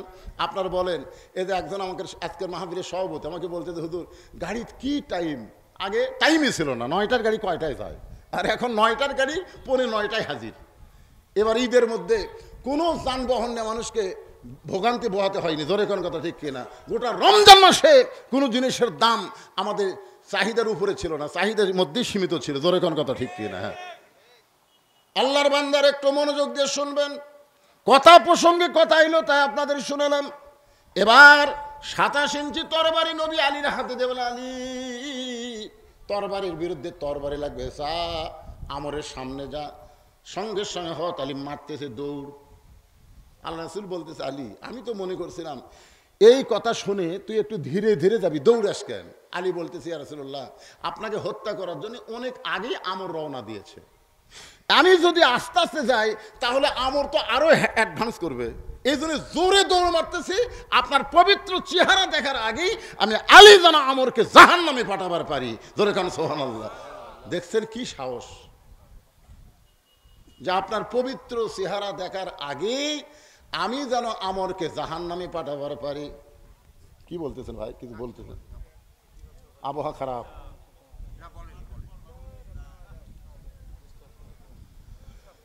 কোনো ডিস্টার্ব না, ওয়াজ হবে, যে কটা কথা ধরছি সবস করবো। ভাই ধরেন বলছি অনেকে বলিছি, এখন তো ওয়াজ খুব একটা চাপ নাই। আগে তো একদিনে নেতাদের 4-5টা মাহফিলে যাওয়া লাগতো, এখন তো সেই সময় নেই। বৈশাখ মাস, এই জন্য ভাইরা বসে বসে শুনতেছে। আর এই গ্রামেরই তো আপনি সন্তান নাকি? আপনার তো যেহেতু আপনাকে আমি মানে সামনাসামনি ওয়াজ শুনি, ওই জন্য বিরক্ত হয়ে আছেন না? না না, আচ্ছা ঠিক আছে, একটু জিকির করেন লা ইলাহা ইল্লাল্লাহ, জোরে লা ইলাহা লা ইলাহা ইল্লাল্লাহু মুহাম্মাদুর রাসূলুল্লাহ। সকলে বলি সাল্লাল্লাহু আলাইহি ওয়াসাল্লাম। এত জোরে আমর দৌড় মারছে, হযরত আলী দৌড় মারছে, আমরের সামনে চলে গেছে। সুবহানাল্লাহ কোন? হাজার দুয়েক কাফের আমর সামনে, আর হাজার দুয়েক কাফের মিছিল করতেছে। মুসলমানের নবীকে কেউ বাঁচাবার পারবে না, মুসলমানের নবীকে কেউ বাঁচাবার পারবে না। এত বড় বীর তরবারি কান্দে নিয়ে যখন রওনা দিছে, সেই মুসলমান নবীকে আর কে বাঁচাবে? ঠিক সেই মুহূর্তে হযরত আলী আমরের সামনে দাঁড়ায় গেছে। আমর তাকায় মুচকি মুচকি হাসে, কে এটা কে রে? ছোট মানুষ, মাত্র 11 বছর বয়স। কয় বছর বয়স? আর হাতের মধ্যে যেটা আছে, আপনারা গরু জব করে তার নাম কি? ছুরি। আর যেইটাতে চামড়া ছিলেন চাকু। তা আমরের কাছে ওটা একটা চাকুর মতন, ছোট্ট একটা বাচ্চা চাকু নিয়ে সামনে দাঁড়ায় গেছে। আমার হুঙ্কার দেয়, এই তোর কি বাপ মা নাই? এত বড় বীরের সামনে তো কে পাঠায় দিল রে? তোর কি বাপ মা নাই? এই দুনিয়াতে তোর আপন বলতে কেউ কি নাই? যত বড় বীরের সামনে তোরে পাঠিয়ে দিল। সঙ্গে সঙ্গে হযরত আলী আল্লাহর কোরআন থেকে একটা আয়াত পড়ে ওই চাকুর আগায় একটা ফু দিয়া আমরের সামনে একটা দাগ দিলেন। জোরে কোন সুবহানাল্লাহ। পবিত্র কোরআন শরীফের একটা আয়াত, ওই চাকুর আগার উপর একটা ফুৎকার দিয়া ওই চাকু দিয়ে আমরের সামনে একটা দাগ দিয়ে বললেন, তুই কত বড় বাপের বেটা! আল্লাহর নবী তো দূরের কথা, এই দাগটা ডেঙ্গায় তুই এক ধাপ সামনে যা। জোরে কোন সুবহানাল্লাহ। কথাটার দিকে খেয়াল করবেন। তুই কত বড় বাপের বেটা, তুই নবীক মারবি? নবীক তো মারা দূরের কথা, খালি যে দাগটা দিলাম, এই দাগটা ডেঙ্গায় তুই এক ধাপ সামনে যা।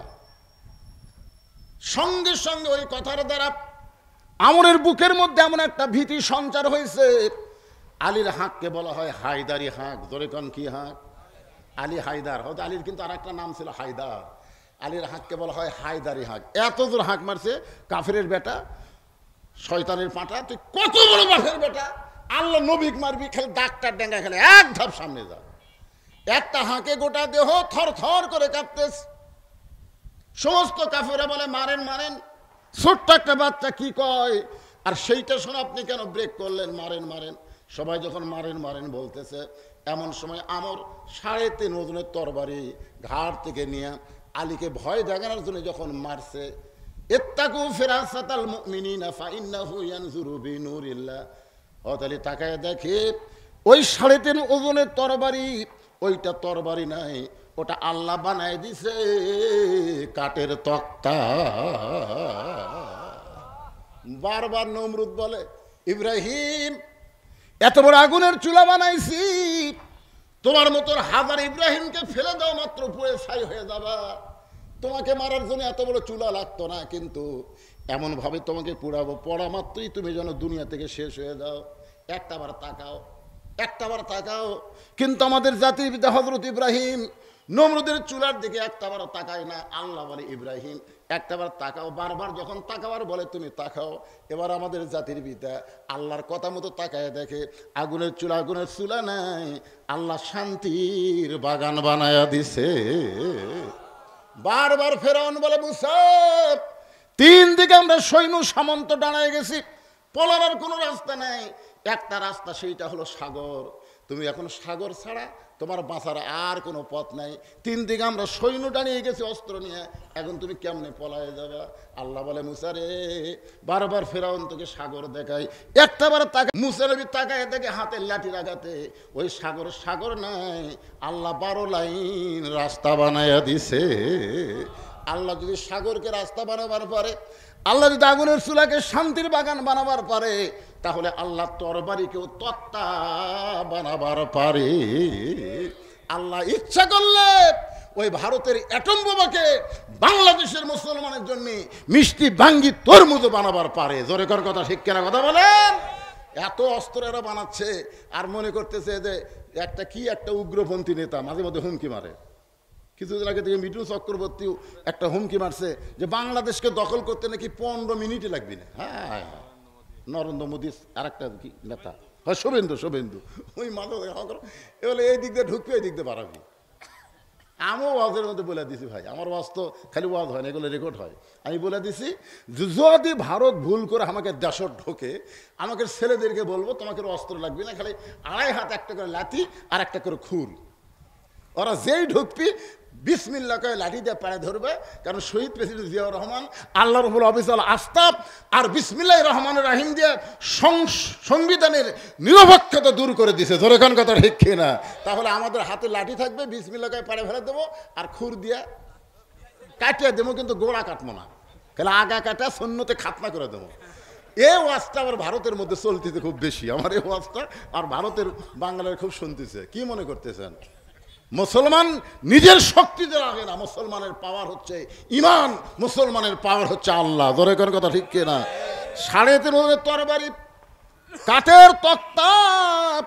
আপনারা বলেন তরবারি যদি কেউ তক্তা দেখতে পায় তার মধ্যে আর কোনো ভয় থাকে? আলী বারবার তাকায় দেখে আমার হাতে তরবারি, ওর হাতে তক্তা। নিজেরটা দেখতেছে তরবারি, ওরা দেখছে তক্তা, আর ভয় আছে? এক লাফে তরবারির উপরে উঠছে, এক লাফে তক্তা মনে করে লাফ দিয়ে উঠছে, উঠে বিসমিল্লাহ কয়া। আমার ঘাড়ও হলো 27 ইঞ্চি, আলীর তরবারি হলো 27 ইঞ্চি। যে খাপে খাপে মিল খেলে লাগাইছে, সঙ্গে সঙ্গে দেহ একদিকে মাথা একদিকে বিচ্ছিন্ন হয়ে যায়, সঙ্গে সঙ্গে সমস্ত কাফের মারছে দৌড়। এমন সময় আল্লাহর নবী এসে বলতেছেন, আলী আসাদুল্লাহিল গালিব, আলী তুমি শুধু আলী না, তুমি হইলা আল্লাহর সিংহ। আলী আমার বুক তাই। নবী আলীকে বুকের মধ্যে নিছে, আলী খালি কানতেছে আর বলতেছে, হুজুর আল্লাহ শপথ করে বলতেছি আমি কিন্তু মারিনি, আপনি যতই কন আমি কিন্তু মারিনি হুজুর, আমি খালি ঘাড় ঠেক আছি। আল্লাহর শপথ করে বলতেছি হুজুর আমি কিন্তু মারিনি, খালি ঠেক আছি। আর 2 ভাগ হয়ে গেল। রাসূল শাহাদাত আঙ্গুল তুলে বলে, আলী যেই কথা আমার সামনে বলেছিস যে আমি কিন্তু ঠেকাছি মারিনি, এ কথা জান কারোর সামনে বলিস না, এ কথা জান কারোর সামনে বলিস না। আলী কই, হুজুর কেন? বলার দরকার নেই, মানুষ যেটা জানে সেটা লেগে থাক। আলী বলতে যে হুজুর তাহলে কি কোনোদিন বলতে পারবো না? রাসূল বলেন, তোকে বলা লাগবে না, আমি একদিন সময় সুযোগ পাইলে বলবো। বাদানকে একটু খেয়াল করেন, কামুজ দুর্গের দরজায় হ্যাঁচকা টান মারছে। হযরত আলী কামুজ দুর্গের দরজা জিহাদের ময়দানে হ্যাঁচকা টান মারছে, কারণ ঢাল পড়ে গেছে, ঢালটা না নিয়ে দৌড়ে গিয়ে কামুজ দুর্গের দরজায় হ্যাঁচকা টান মারছে। কাফের বেঈমান দেখতে পায় দরজা লাগাইতে 100 জন লোক লাগে, খুলতে 100 জন লোক লাগে, আর সেই দরজা বানাইছে হাতের ঢাল। বিনা যুদ্ধে কাফেরা যখন জিহাদের ময়দান থেকে পালায়া যায়, এমন সময় সাহাবীরা নবীর কাছে এসে বলতেছে, ইয়া রাসূলুল্লাহ আজকের যুদ্ধে আমরা বিজয় হয়েছি, যুদ্ধ লাগে নাই শুধুমাত্র হযরত আলীর কারণে। নবীর কাছে এসে সাহাবীরা বলতেছে, হুজুর আজকের যুদ্ধে যুদ্ধ লাগেনি, আমরা বিজয় হয়েছি শুধুমাত্র হযরত আলীর কারণে। নবী আমার চমকে গেলেন, নাসরুম মিনাল্লাহি ফাতহুন কারীব ওয়াবাশশিরিল মুমিনিন ইজা জাআ নাসরুল্লাহি ওয়াল ফাত। কোন যুদ্ধের বিজয় আল্লাহর সাহায্য ছাড়া হয় না। 2000 ছাত্র জনতা জীবন দিল আর হাসিনা পলায় গেল, তা কিন্তু নয়, এর মধ্যে অবশ্যই আল্লাহর সাহায্য আছে। জোরে কথা কন না কেন ভাইজান? কি বুঝতেছেন? এক পুলিশের আইজি স্বরাষ্ট্রমন্ত্রীকে একটা ভিডিও দেখাচ্ছে যে, স্যার আপনি বলেন যে এত গুলি করা হয়, এরা সরে না কেন? এত গুলি করা হয়, এরা দৌড় দেয় না কেন? দেখেন অবস্থাটা, দেখেন ভিডিও দেখাচ্ছে, দেখেন এই দেখেন, গুলি করি একটা পরে ওটি আবার 2 জন এসে খাড়া হয়। আপনার বলেন তো একটা একজনের মৃত্যু দেখে সব ভয় দৌড় দিবে না? কতক্ষণ দৌড় দিবে না? এই ভাই মরে গেল, চলো চলো দৌড়, কিন্তু দৌড় দিচ্ছে না। মানে একজন মরিছে আর একজন মরার জন্য ওই ফাঁকা জায়গায় দাঁড়ায় যাচ্ছে। এটা কোনো মানুষের দ্বারা হয় না, এটা আল্লাহর সাহায্য, এই ঈমানের কারণে হয়েছে। ধরে কোন কথা ঠিক কিনা? হ্যাঁ, এটা বিশ্বাস করা লাগবে। অনেক ছাত্ররা কয় আমরা জীবন দিছি এই কারণ। না বাবা, একটু মনোযোগ দিয়ে শুনবেন। আল্লাহ রাসূল বললেন, আলী কোথায়? কিছুক্ষণ পরে হযরত আলী যখন নবীর সামনে দাঁড়াইল, রাসূল বলেন, আলী খবর কি? আলী বলছে, হুজুর আপনি শোনেননি, জিহাদের ময়দানে ঢাল পড়ে গেছে, আমি উপর হয়ে ঢাল না নিয়ে এক দৌড়ে গিয়ে কামুজ দুর্গের দরজা হ্যাঁচকা টান মারছি, ওই দরজা আমার হাতের ঢাল দেখে কাফেরা ভয়ে পালাই গেছে, আমি দরজা ফেলা দিয়েছি হুজুর, 80 গজ দূরে গিয়ে পড়ছে। রাসূল বলতেছে, ঠিকই তাই নাকি? আলী বলতেছে, বিশ্বাস হচ্ছে না? তাহলে চলেন, চলো যাই তো। নবী আলীর সঙ্গে গেছে, বলে কোথায় দরজা? ও যে পড়ে আছে, দেখে যাও। হয়তো আলী নবীর সাথে করে নিয়ে যেতে দরজার কাছে গেছে, দরজা এরকম আলোক করতে চাই, নিজেই নড়ে কিন্তু দরজা নড়ে না। আলী বলতেছে ইয়া রাসূলুল্লাহ, যেই দরজায় হ্যাঁচকা টান মারলাম, যে দরজা আমার হাতের ঢাল হলো, সে দরজা ফেলে দিলাম, 80 গজ দড়ি গিয়ে পড়লো। এখন দরজা নড়াবার চাই, নিজে নড়ি কিন্তু দরজা নড়ে না। কারণ কি? রাসূল বলে, আলী রে, তুমি একদিন স্বীকার করেছিলে আমি মারি নাই, আমি শুধু ঘাড়ে ঠেকাইছি। আমি সেদিন বলেছিলাম চুপ করো, এই কথা দুনিয়ার কাউকে বলো না, আজকে শোনে নাও। মুসলমান যেগুলা কাজ করে একলা করে না, তার সঙ্গে আমার আল্লাহ থাকে। তুমি যখন ঢাল না তুলে হ্যাঁচকা টান মারছে, তখন তুমি একলা টানো নি আলী, তোমার হাতের সাথে আল্লাহর কুদরতি হাত ছিল। তুমি যখন দরজা ফেলে দিয়েছ, তখন তুমি একলা ফেলে দাও নাই, তোমার হাতের সাথে আল্লাহর কুদরতি পাওয়ার ছিল। কিন্তু এখন তুমি একলা হয়ে গেছো, এখন আর দরজা নড়াবারও পারতেছে না। এই জন্য মুসলমান যারা হব, কোনো বিজয়ে কখনোই মনে করব না যে আমাদের দ্বারা বিজয় হয়েছে। অবশ্যই বিজয়ে আল্লাহ রহমত ছিল। জোরে কোন কথা ঠিক কিনা? যার প্রমাণ হলো সূরা নসর, ইজা জা আনাসরুল্লাহি ওয়াল ফাত ওয়া রাআইতান নাসা ইয়াদখুলুনা ফি দীনিল্লাহি আফওয়াজা ফাসাব্বিহ বিহামদি রাব্বিকা ওয়াস্তাগফির ইন্নাহু কানা তাওয়াবা। হুসাইন বলে, রে এইদের সামসারা, আমার মা শুধু খাতুনে জান্নাত নয়, আমার মা হলো ফাতেমা তো জোহরা। আমার মায়েদের জন্য কিছু ওয়াজ করা লাগবে। আর আমার মনে করবে হুজুর খালি পুরুষদেরই ওয়াজ করে গেল, জিহাদের ওয়াজ করে গেল, কিন্তু মা বোনদের ওয়াজ করলো না। আমার মা বোনার শোনেন, হুসাইন কিন্তু ইয়াজিদের লোকদেরকে বলতেছে, আমার মা শুধু খাতুনে জান্নাত নয়, আমার মা হলো ফাতেমা তো জোহরা। এখন আপনারা বলেন তো জোহরা মানে কি? আমার মা শুধু খাতুনে জান্নাত নয়, আমার মা হলো ফাতেমা তো জহুরা। জহুরা শব্দের অর্থ আপনার জানলে আমাকে লম্বা ওয়াজ করা লাগতো না। একটু মনোযোগ দিয়ে শোনেন, মা বোনদেরকে বুঝাতে হয়। মরদ মানুষে জানেন না তো মেয়েরা জানবে কেমনে? গভীর রাত্রে আল্লাহর নবী ঘুম থেকে চেতন পাইছে। চেতন পাওয়ার কারণ হলো খাদিজাতুল কুবরা।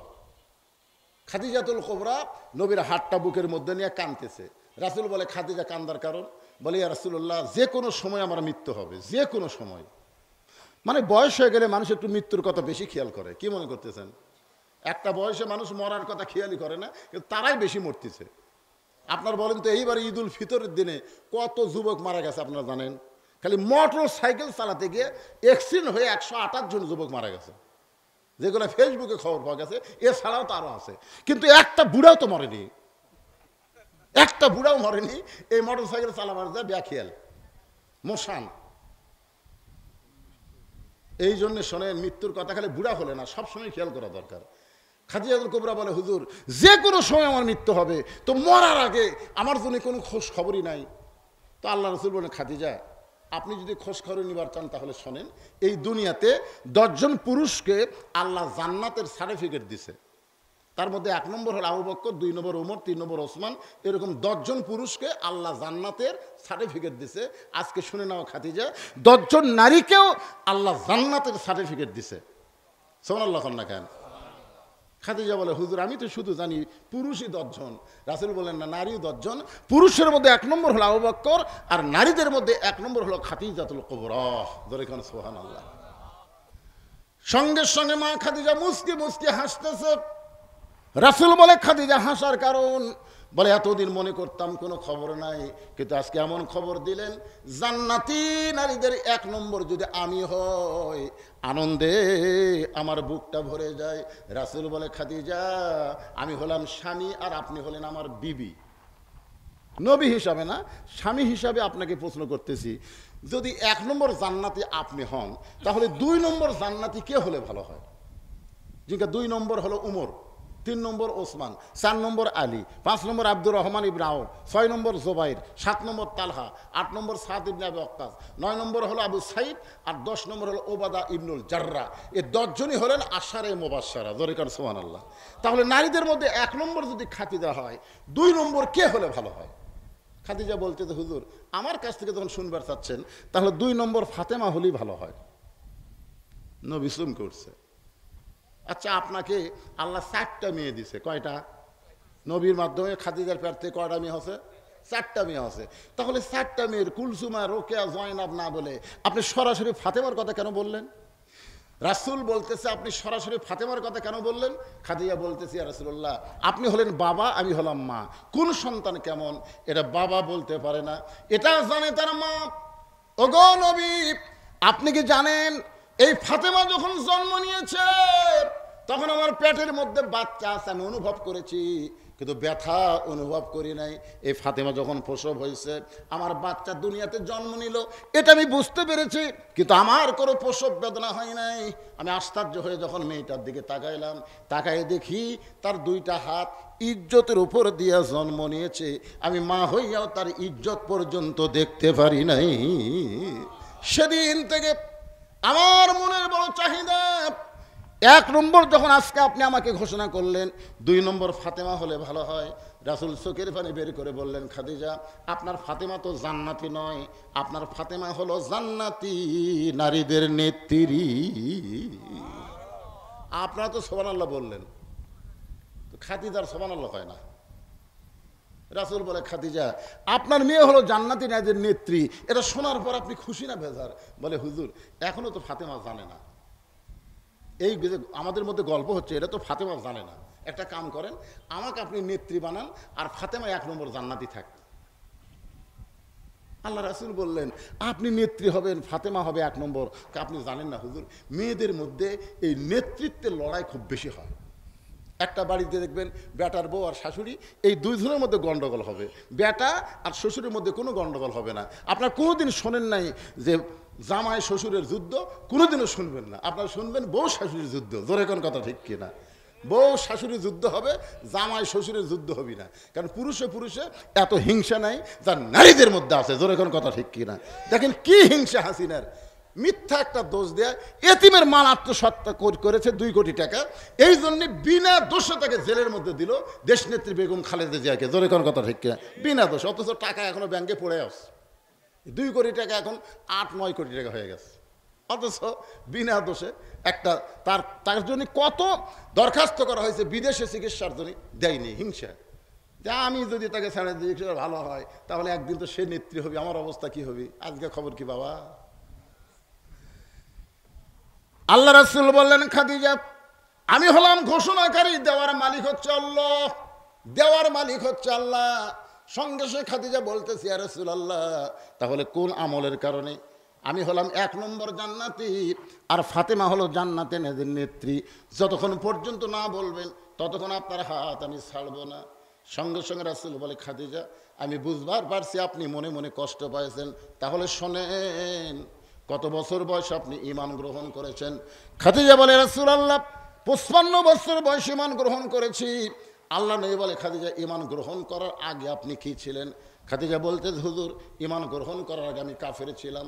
রাসূল বলে, তাহলে শোনো খাদিজা, এই দুনিয়াতে যে হায়াত পাইছো তার মধ্যে 55 বছর আপনি কাফের ছিলেন, আর মাত্র কয় বছর আপনি ঈমানদার? এখন আপনি বলেন তো, আপনার পেটের মেয়ে ফাতেমা কত বছর কাফের ছিল? খাদিজা বলতেছে, জান্নাতি, জান্নাতি। ফাতেমা জন্মসূত্রে জান্নাতি হয়ে জন্মগ্রহণ করেছে। রাসূল বলে, খাদিজা, তাহলে আপনি 55 বছর কাফের আর আপনার মেয়ে জন্মসূত্রে জান্নাতি। এখন বলেন তো, এই দিক দিয়ে কে জিতে গেল? খাদিজা বলতে যে, হুজুর, এখানে তো ফাতেমাই জিতে যায়। তাহলে এখন 2 নম্বর প্রশ্ন শোনেন, আপনার নাকের সাইজ দুনিয়ার কত মানুষ বলতে পারে? আপনার মুখের সাইজ দুনিয়ার কত মানুষ বলতে পারে? আপনার গায়ের রং দুনিয়ার কত পুরুষ বলতে পারে? খাদিজা বলতে যে, হুজুর, 40 বছর বয়সে যখন আপনাকে স্বামী হিসাবে গ্রহণ করলাম, ওই সময় মক্কার সবচাইতে ধনবতী রমণী ছিলাম। এই ধনবতী রমণী হওয়ার পিছনে কারণ হলো আমার অনেকগুলো ব্যবসা ছিল। এই ব্যবসা চালাইতে গিয়া হাজার হাজার পুরুষের সঙ্গে আমার লেনদেন হয়েছে। আমার নাকের সাইজ কেমন, আমার গায়ের রং কেমন, আমার দাঁতের সাইজ কেমন, দুনিয়ার বহু পুরুষ বলতে পারে। আল্লাহ নবীর চোখের পানি বের করে বলে, খাদিজা, তাহলে দুনিয়ার বহু পুরুষ আপনাকে চিনে, আপনার নাকের সাইজ, মুখের সাইজ, দাঁতের সাইজ বলতে পারে। এখন বলেন তো, আপনার পেটের মেয়ে ফাতেমার মুখের সাইজ কেমন, গায়ের রং কেমন, দাঁতের রং কেমন, এটা দুনিয়ার কত পুরুষ বলতে পারে? খাদিজা কান্দার বলে, পর্দানিশী, আমার ফাতেমা জন্মসূত্রে পর্দার মধ্যে জন্ম নিয়েছে। রাসূল বলে, খাদিজা আপনি মা হওয়ার কারণে বলতেছেন ফাতেমা পর্দার মধ্যে জন্ম নিয়েছে, আমি বাবা হিসেবে বলতেছি ফাতেমা পর্দার মধ্যে বড় হচ্ছে। আমি নবী হিসাবে বলতেছি ফাতেমা পর্দার ভিতরে দুনিয়া থেকে বিদায় নিবে। যারা হজ করেছেন, জান্নাতুল বাকি যারা জিয়ারত করেছেন, বাজান বিশ্বাস করেন অনেকবার জান্নাতুল বাকির মধ্যে ঢোকার তৌফিক আমাকে দিয়েছে, কিন্তু পূর্ব কোনায় কোনোদিন পুলিশ যাওয়ার দেয় না। ওইদিকে গেলেই পুলিশ বলে মামনু মামনু কুল্লু হারাম, ওইদিকে হাজার হাজার কবর, কিন্তু ওইদিকে আর আমাদের যাবার দেয় না। কেন যাবার দেয় না? যখন শুনতে পাইলাম, জানতেও পারলাম ওই কোনার কোনো এক জায়গায় নবীর কলিজার টুকরা ফাতেমার কবর রয়েছে, আর ফাতেমার কবর রয়েছে বলে কোন জায়গায় কবর, এই কবরের খবরও কেউ বলতে পারে না।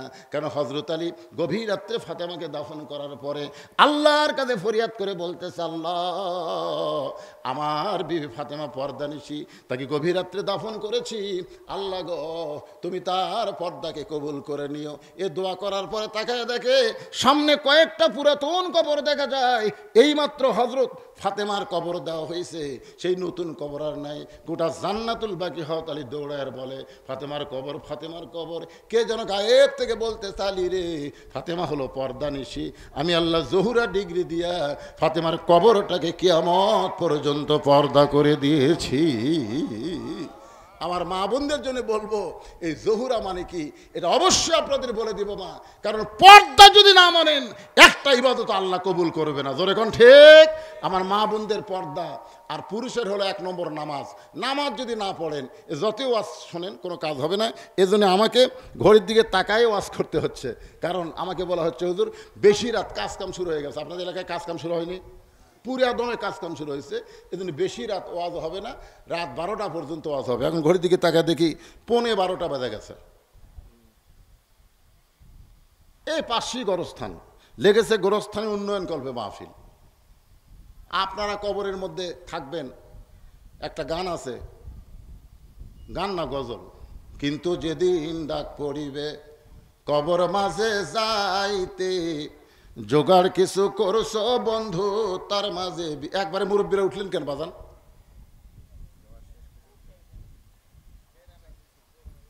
না কিছু না, বুঝবার পারছে, দেওয়া লাগবে না তো, সবাইকে দেওয়া লাগবে। তাই আপনি 10 কোটি 20 কোটি টাকার একটা বাড়ি আপনি একলাই করেন, আপনি কোনোদিন বলছেন যে ভাইরে আমার বাড়ি করা লাগবে, তোরা একটু দান সদকা কর? কেউ বলছেন কোনদিন? কথা কন না কেন? কেউ বলছেন? বলেন নাই। তাহলে যেই বাড়িতে আপনি থাকতে পারবেন না সেই বাড়ি কোটি টাকা খরচ করে আপনি তৈরি করেন, আর যেই কবরে গেলে আপনাকে 50,000 বছর থাকা লাগবে, আর সেই গোরস্থানের জন্য আপনি গোটা দেওয়া লাগবে কেন? গোরস্থানে কি কি দরকার? এই নদীর পাড়ের লোকেরা আপনারা জানেন না? এই জোর মল্লিকা নদীর পাড়ের লোকেরা কারা কারা হাত তোলেন তো দেখি? পূর্ব পাড় এই কয়জনে? আচ্ছা হাত নামান। আচ্ছা বাহিরের লোক কারা কারা আছেন তারা একটা হাত তোলেন তো দেখি। বাইরের লোক, বাইরে বেশি মানে সবই তো, বেশি কি? হাত নামান। তাই তো কই লোক হয় না কেন? এই গ্রামের মধ্যেই তাহলে শয়তানি ঢুকছে। হ্যাঁ না না, বাহিরে সব লোক বাহিরে চলে যাচ্ছে, আর গ্রামের লোক 4-5 জন। তাহলে গোরস্থান যে উন্নয়ন করবেন এটা বাইরের লোকের টাকা দিয়ে না আপনাকে টাকা দিয়ে? হ্যাঁ এই যে এখানে কয়টা হাত দেখছি, আপনারা কি কি দিয়ে উন্নয়ন করবেন গোরস্থানের? কি কি লাগবে বাদান? চারিদিকে প্রাচীর হয়ে গেছে, কিছু হয়নি। শিয়াল কুত্তা ভিতরে ঢোকে? তা ঢোকে। তাহলে গোরস্থানকে সংরক্ষণ করার কথা আছে। গোরস্থানকে পূজা করা যাবে না, গোরস্থানকে সংরক্ষণ করা লাগবে। এই সংরক্ষণ করতে গিয়া প্রাচীর লাগবে, বহু কিছু লাগবে। দেখি কে আল্লাহর বান্দারা 1000, 2000, 5000 করে টাকা দান করবেন, 1 মণ 2 মণ ধান দান করবেন, মাত্র 10 মিনিটের মধ্যে আদায় কমপ্লিট করে তারপরে আমি আপনাদের সামনে অতিথিদেরকে তুলে দেব। তারপরে ইনশাল্লাহ মোনাজাত করে আপনার জন্য একটা স্পেশাল তবারকের ব্যবস্থা আছে, তবারক নিয়ে যাবেন। এত রাত আর শুনছেন আব্দুল আলিম খাজা 500 টাকা দান করেছে, আল্লাহ তার দানকে কবুল করেন। যে নিয়তে দান করল, আপনাদের বাপ মা কবরে যায়নি, যেখানকার লোকে হন বাপ মার কথা মনে করে একটু আল্লাহর রাস্তায় দান করবেন বাবা। বাবা কান্দে, মা কান্দে, কবরেতে শুয়া দেখলি না রে দরদের বেটায় একবারও আসিয়া, মিশে মায় বন্দি থাইকা করলাম কত খেলা, পশ্চিমে তাকায়া দেখো তোমার ডুইবা গেছে বেলা। এই মাহফিল কমিটির লোকেরা ভিতরে চাদর নিয়ে যান, ওই যে যারা যাচ্ছে 10, 20, 50, 100 টাকা করতে দিবে ইনশাল্লাহ। লিল্লাহ তাকবীর। হুমায়ুন কবির 1000 টাকা নগদে করছে দান। আল্লাহ তার দানকে কবুল করেন। আল্লাহ নেক নিয়ত নেক আশা পড়া আল্লাহুম্মা আমিন। যান ভিতরে ঢোকেন, ঢোকেন। কি হিরাদুল ইসলাম 500 টাকা নগদে দান করেছে। আল্লাহ তার দানকে কবুল করেন আল্লাহুম্মা আমিন।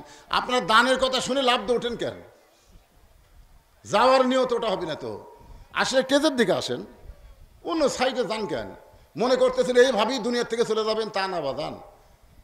গোরস্থানে একটু মাটি বাইনা করে রাখ, কখন যান জামিও খেসালিহি সাল্লো আলাইহি ওয়া আলিহি আল্লাহুম্মা আমিন।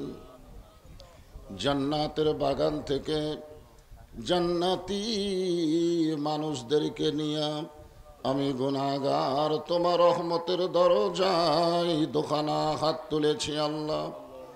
হাসরের ময়দানে জাব্বার আর কাহার নামে রূপ নিয়া তুমি যখন বিচার শুরু করবে, তোমার সামনে দাঁড়ায়া সমস্ত নবীরা নাফসি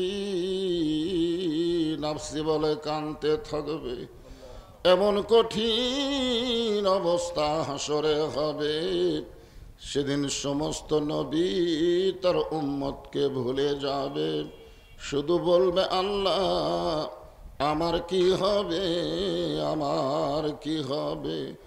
একমাত্র দরদি নবী শাফাতের কান্ডারি ইয়া রব্বি হাবলি উম্মতি বলে সেজদায় পড়ে যাবে।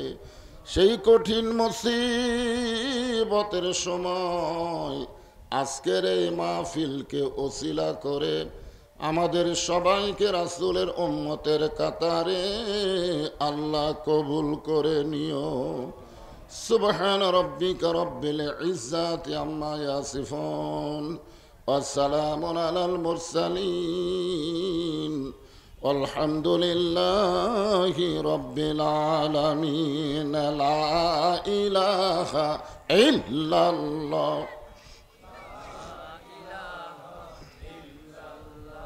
যিনারা রাস্তার উপরে দাঁড়িয়ে আছেন সবাই মাহফিলের ভিতরে আসেন, সকলে ভিতরে আসেন।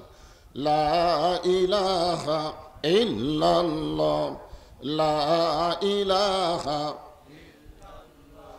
চাঁদ শুরু যারা গ্রহ তারা আল্লাহ নামের পাগল পারা।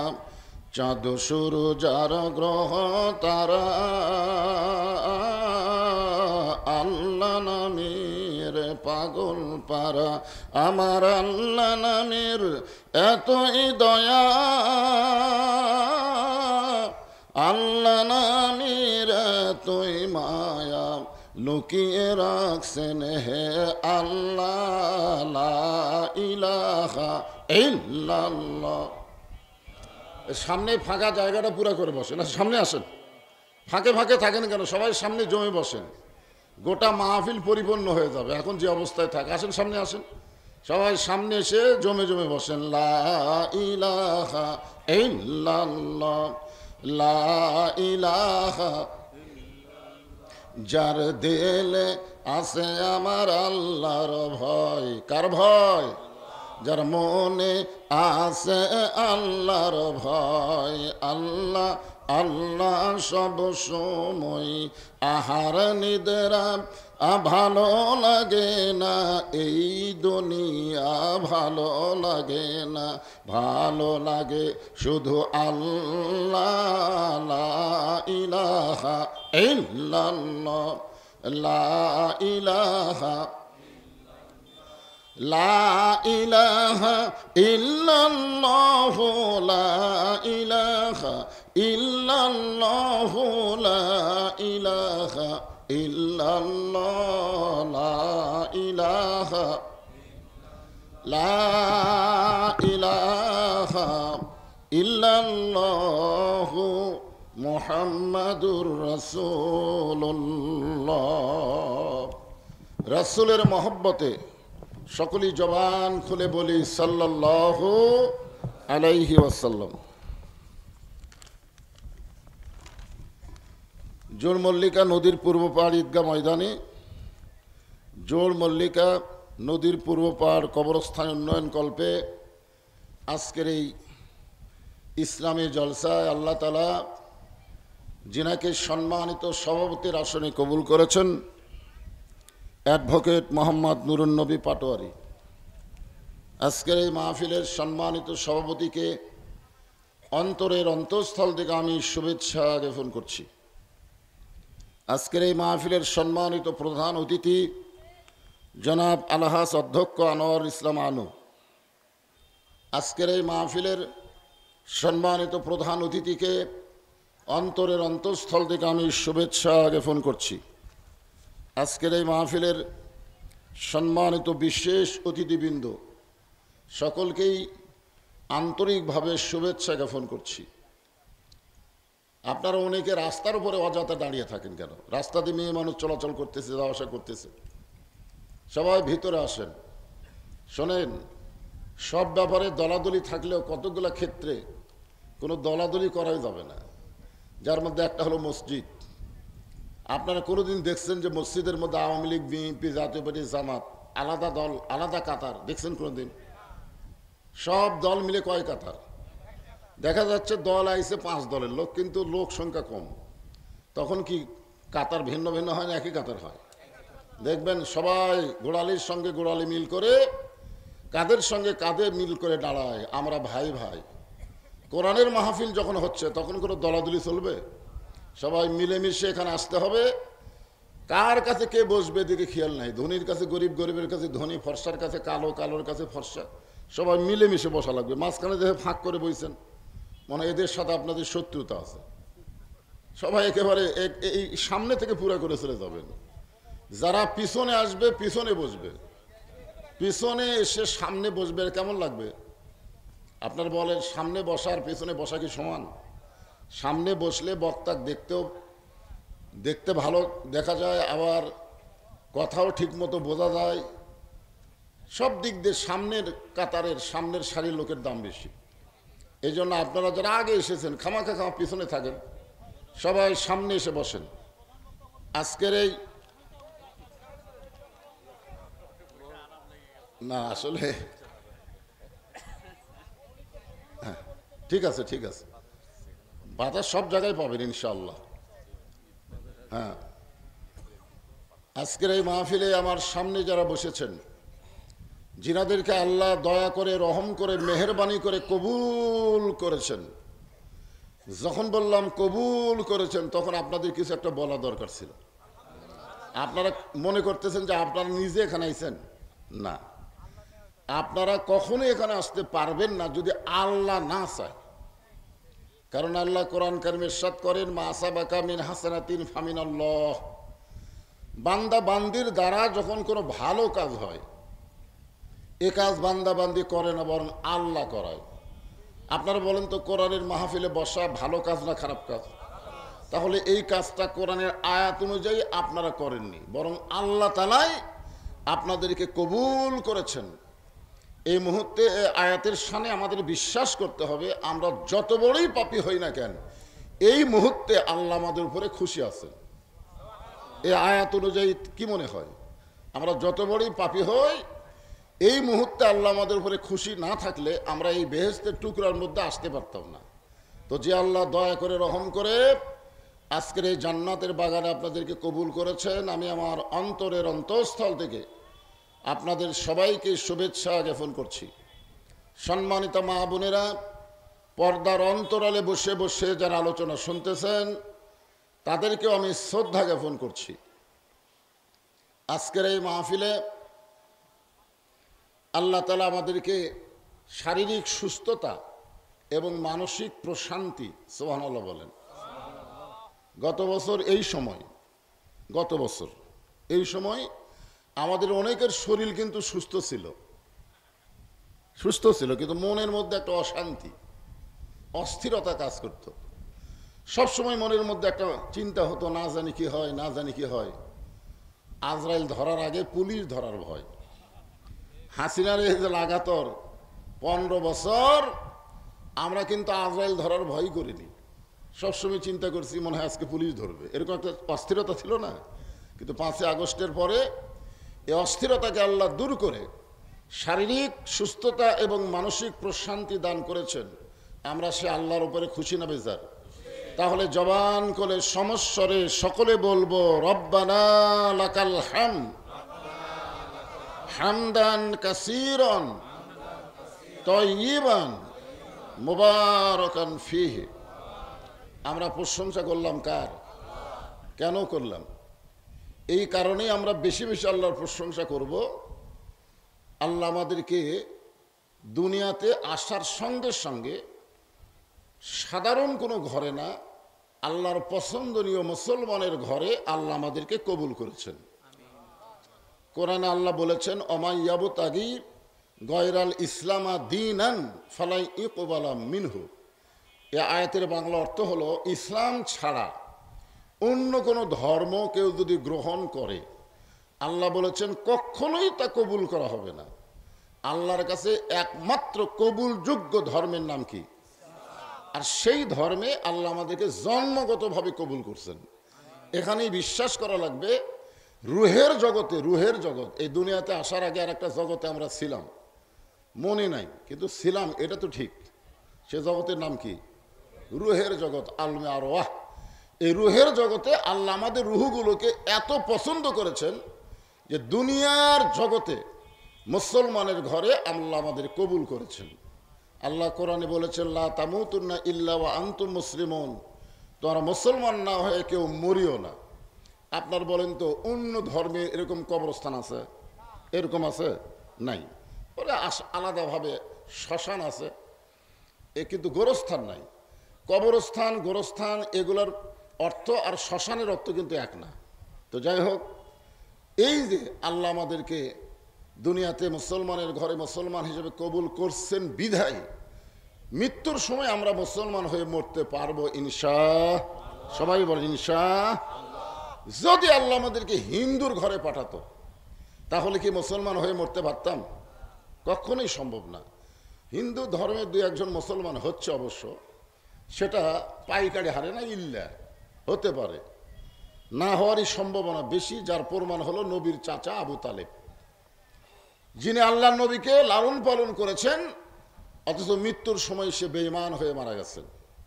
নবী তার কাছে বহুবার গেছে, শেষ পর্যন্ত যখন তিনি বিছানায় একবারে শায়িত হয়ে গেছেন, আর ওঠার কোনো চান্সই নাই, যাকে বলা হয় মৃত্যুর বিছানায় শায়িত, এমন সময় নবী কানে কানে গিয়ে বললেন, চাচা চলি যখন যাচ্ছেন খালি একটা বার বলেন, লা ইলাহা ইল্লাল্লাহ মুহাম্মাদুর রাসূলুল্লাহ, আমি আপনার হাত ধরে জান্নাতে পৌঁছায় দেব। সুবহানাল্লাহ বলতেছেন না? আপনারা কি জান্নাতে যাওয়ার পারবেন? নবী যতক্ষণ আমাদের হাত না ধরবে আমরা কেউ জান্নাতে যেতে পারবো? আমাদের নবী হলেন আমাদের সুপারিশকারী। সুপারিশকারী মানে কি?